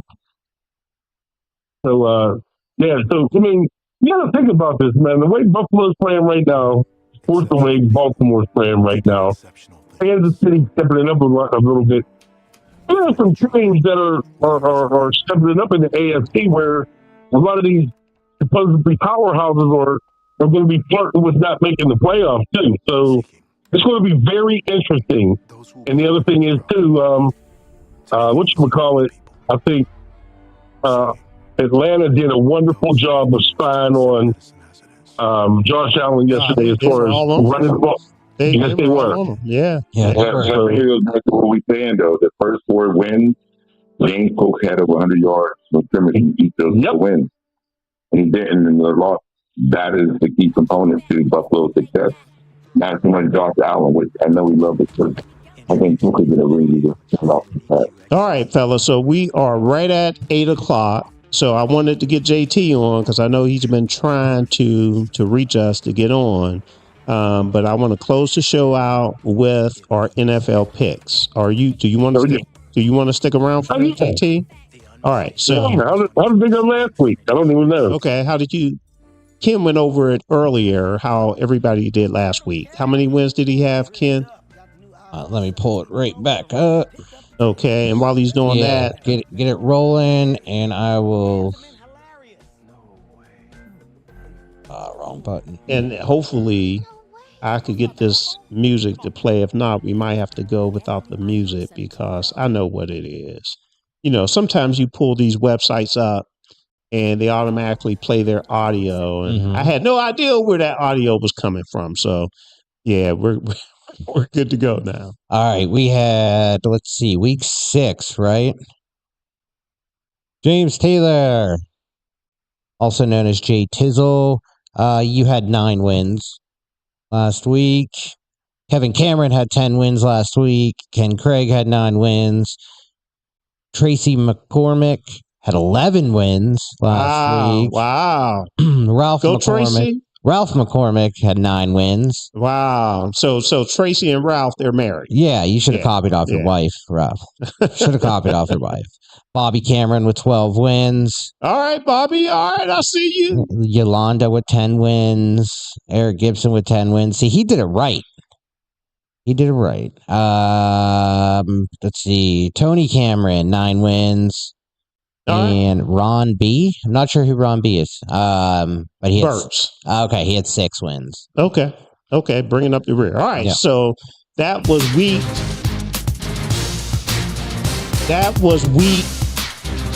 6, right? Do we got the weeks right now? We got week 6. Yeah, we're going into week 7. All right, going into week 7, and the way we'll do it, so we are not tripping all over each other here. We will go JT first. JT doesn't like to go first, so let's go Darnell, JT, Ken, and myself. All right, so we are going to... Y'all still think over there. I know, I see that. So what we'll do, we'll go with the Sunday games first. We'll save Thursday since our Pittsburgh Steelers played on Thursday. We'll save that for last. All right? Hey, what are you even doing saving that for that? Why would you even ask that question? But anyway, go ahead. Wow. Okay, I hear you. All right, so the first game that we have for this week of NFL picks, we have the Los Angeles Rams against Jacksonville in Jacksonville. Can Jacksonville bounce back? That's not in Jacksonville. That's a 9:30 game in London. London, England. Okay. I think the Rams majority will take over once again, and they get the win. Yep, I'm taking the Rams as well. Well, I'm gonna tell you guys right now, Puka Nakuma's out, and I think, and with the time difference, I'm going with I'm going with Florida, Jacksonville. Okay, so one of those teams in Florida. Yeah, one of those teams in Florida.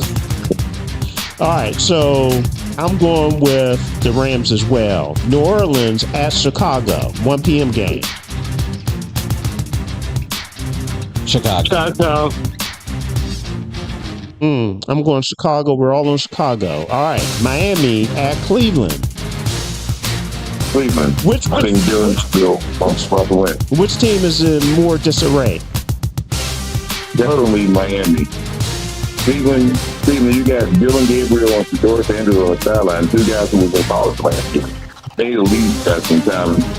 Tua might have the biggest helmet in the NFL and the most noise. You better hope that his lineman is testing for him, or he's going to be talking football altogether. Got it. So you're going Cleveland? I agree. Yeah. I agree with Double D. I'm going with Cleveland myself. Okay, we're all on Cleveland? I'm on Cleveland as well. All right. New England at Tennessee. Vrabel goes back to his former team that he coached. We didn't get a chance to talk about Renee got Brian Callahan left, talking about Cam Ward and how he doesn't take accountability. So that's just has been left in absolute disarray. New England. Wow, New England for definitely New England. Yeah, I'm taking New England as well, and I hope Vrabel comes down there and just steamrolls them. All right, the Raiders at Kansas City. KC. I'm taking Kansas City. We're all on KC. All right. Philadelphia at Minnesota. Ooh, it's a weird game where You never know. I think this is a game where Minnesota goes and plays better than Philadelphia.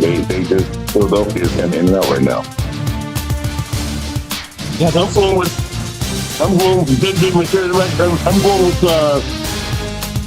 Minnesota.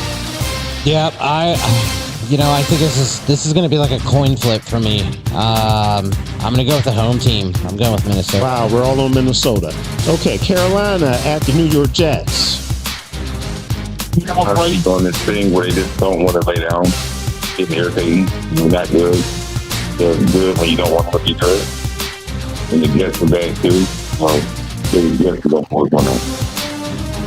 I'm going with Rico Dowdle and his newborn Carolina Panthers.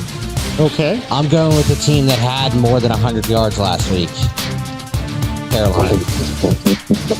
Good one, Ken. Good one. So we're all going back. I'm going Carolina as well. So the only one on the Jets is Darnell. All right, New York. I'll remind you that kid next week when the Jets win. New York Giants, football Giants at Denver. I don't even have to ask who Darnell is going with. No, here's the thing. I really like Jackson Dart. I love his energy. I think he's good, but you just don't know which Giants team is coming out. They do some good teams. I'm going Giants on it. Hold on. You're going who? Giants. Wow, I'm surprised. I'm surprised you didn't go with your boy Sean Payton. You know what? I like the defense that's been on the field for the Giants the last couple of weeks, and they haven't given up as much as Denver really has. So I'm going to still go with Denver.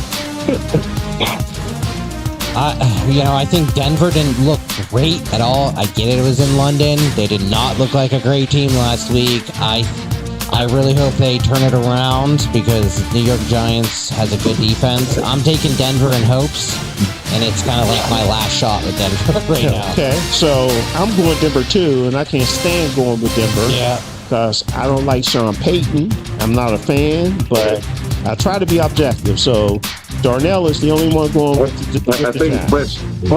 I was waiting for one of you guys to say it too. Russell Wilson going with Denver. I mean, come on. Well, but now he's just like, it's kind of old news now, well, right? Maybe he'll get a game all twice for not playing. Did you guys see what the Giants coach was doing when Russell Wilson got in the game for like 2 plays? Like he was busting the trainer out. Like I don't know what Russell Wilson's doing on these teams.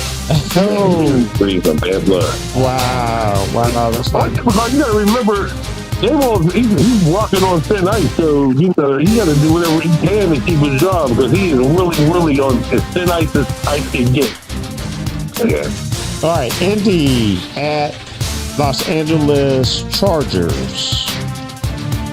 I think, Indianapolis is going to score and keep impressing every week. Their quarterback plays and with Colin Warren, former Penn State guy, was amazing lead all tight ends all day with Joe Horn. I think Indianapolis will win.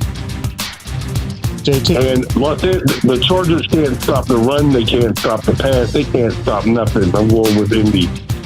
I actually think Indianapolis is one of the few full complete teams we've seen this year. So I think they're doing awesome. Indianapolis. I agree with all of you. So we're all on Indy. Washington at Dallas. I like playing to Dallas. You never know what team is like there. People rated, unrated. Well, you think whatchamacallit had a field day last night? Swift had a field day with him.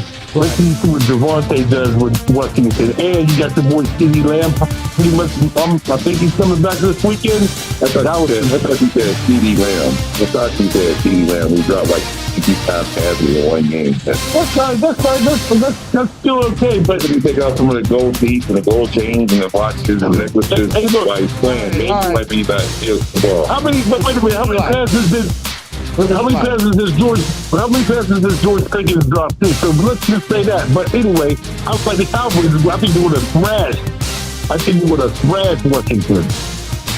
I think that the Cowboys have the absolute worst defense I've ever seen in my entire life. And I'm loving every second of it.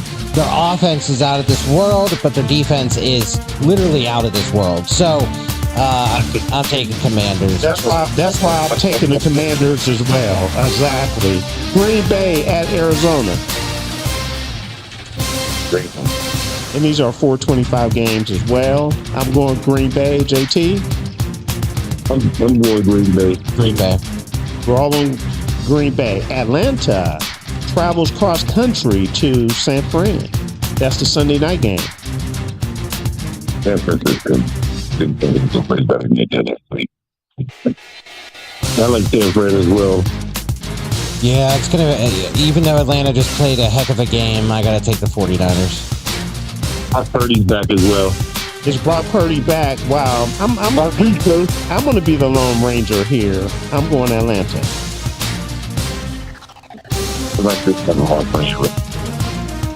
We will see. We will see. All right, Monday night games. Another doubleheader, Ken. Another doubleheader. We have Tampa Bay at Detroit. Should be a really good one. Yeah, it should. Really good one. I think everybody was all involved. I think he's the game, but he's breaking the block here and that's making first. I'm going with Detroit too. I think Tampa Bay is a little beat up right now. Bucky Irving's out. Amika Egbuka might be out. Mike Evans out. Yeah, I mean, I don't. Somehow Baker will find a way to make this a heck of a game.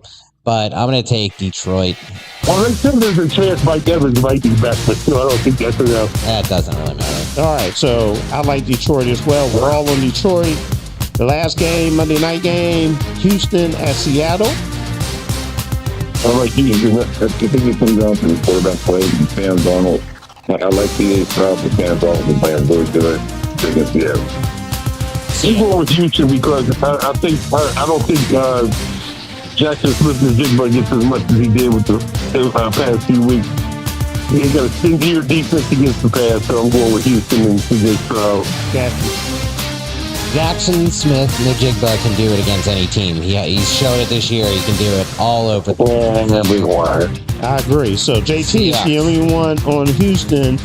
There's two byes this week, Buffalo and Baltimore. The last game is the first game of the week 7 in the NFL. Are Pittsburgh Steelers going up against the Joe Flacco Cincinnati Bengals? This is going to be a great game for the Steelers. That's going to be so well. They won the stats when they win the good game. So. Hey, and after watching I was watching the NFL show today. Did you know the Steelers and bounced into the top 10 in power ranking teams? Now I'm looking at the Steelers to beat the brakes. I mean, Cincinnati's going to have to sit outside AutoZone on Friday morning to get the brakes changed. So the Steelers is going to beat the brakes off them on Thursday night. All right, Ken. I think that one way or another, and I'm going to say it by Herbig, that we're going to be seeing Jake Browning in this game. Wow. I was saying I think Jake Browning may start, but I think it's going to happen that DK Metcalf is going to get a ton of targets, and he's going to be the highlight of the game. All right, so there we go. So we are all on the Pittsburgh Steelers, correct? Is that what I heard? Yeah. Now you all know, and you all know the Steelers are not a good Thursday night team, right? You know that. That's right. That was a different team ago. I feel like it hurts you just to say that, Kev. I know you don't really want to say that. I know, it did. But again, I always like the people to have all the information. However, there's another side to that, right? The other side is the Steelers are really good in Cincinnati. Okay? I played the Steelers on Thursday night, and it was negative 10 degrees. Down the 3 rivers, down the town. He didn't do anything. It was beat our so I mean, that went out of me. That whole Thursday night thing, you have to the boys in play. Okay, so the Steelers run game, and I know we're overtime here, so we will be wrapping it up in a couple minutes. Everyone, thanks for sticking around. Again, I mentioned that Joe Flacco is now the starting quarterback for Cincinnati. Mike Tomlin did not like that trade. the Steelers, the last couple games really had a balanced attack from a running and passing standpoint, and they implemented Darnell Washington a lot more, along with DK Metcalf, JT's boy. So the Steelers need to continue to do what they've been doing, stopping the run, being able to run. They run for over 100 yards the last couple games. And they need to, one thing we didn't mention about the last game as well, Aaron Rodgers was not sacked that last game. So if the offensive line could continue to improve, I like the direction our Pittsburgh Steelers are moving in. And it's funny you said that, Kev, because the only time I've seen Aaron Rodgers in jeopardy of getting sacked was by Myles Garrett, where he made a little, I forget the move that he did, but he did like an outside that he came around and then went through the middle. But Aaron Rodgers has just got rid of the ball. But that was the only time I've seen Myles Garrett. So you did see him. So you did see him on Sunday, huh? Just for a split second. It was exciting, but it's October, so somebody might have been there with a Myles Garrett uniform on for Halloween, Exactly. Well, he wanted to put Aaron Rodgers in his graveyard for Halloween, didn't he? Yeah. I know. Yeah, I guess he can't do that now, right? Nope. Too late. Oh well. All right, fellas. So we'll go ahead and wrap everything up. Darnell, as always, our Super Bowl champ. We appreciate your perspective. Tell your boys up there in Penn State to hang in there. Hang in there, yeah. We'll be rooting. Even the people going. I mean, they got enough. Just keep on going because they gonna be in for a ride. Yeah. Yeah. My only advice is, get stronger. In these tough situations. I will say this. I think with Terry being at the helm, he's going to give him a little bit of fire. It'll be a little bit different. And that Terry's a great coach, and Pittsburgh, Pennsylvania, the whole state. They're behind that guy. Then you want to change some things around. He might they might go for a run. You never know. And he was a pass catcher at Penn State, so I think that worked more to their favor as well. Yeah. Terry knows. He knows the partner. Definitely. So, JT, 30 seconds to close. Well, first of all, one more thing. I didn't catch it. Is there anything going on with the post game this week or no? I didn't really. I'm glad you brought that up, JT. Not this Thursday because we only do the day games.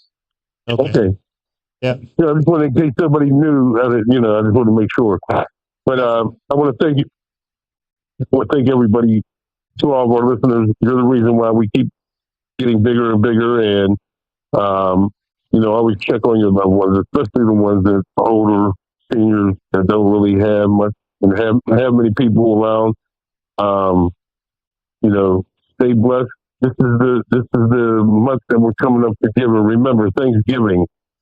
Thanks for giving, not for taking. So God bless everyone. Thank you again. And we'll see you next week. We'll talk to you next week. All right. Ken? I just want to say thank you to all the listeners. Please, if you haven't yet, just click that subscribe button for us. It's a free way to support us and help us grow. Also, check out some of our other shows. Now that hockey season's here, we kicked off the Inside the Igloo show. New episodes posted every Monday. Other than that, please subscribe, stay tuned, check out all the new interviews and kind of inside the locker room stuff that's going on with the Steelers, Pens, and Pirates. Excellent. And JT and Darnell, I'll let you two drop off. Thank you. Thank you, sir. Thanks for having. I want to say thanks for having me on. With all the movement that's going on, it's always a great job getting on with you guys, JT, and talking football. It's a town that sports good, and it's the reason why sports have been so good in Pennsylvania because the fans back it, and I thank you for having me on it. Our pleasure, no doubt. Great to have you, man. Thank you. All right. You two take care. All right. Peace. Okay. Bye. You ready for the icy hot bowl? That's what I heard. You heard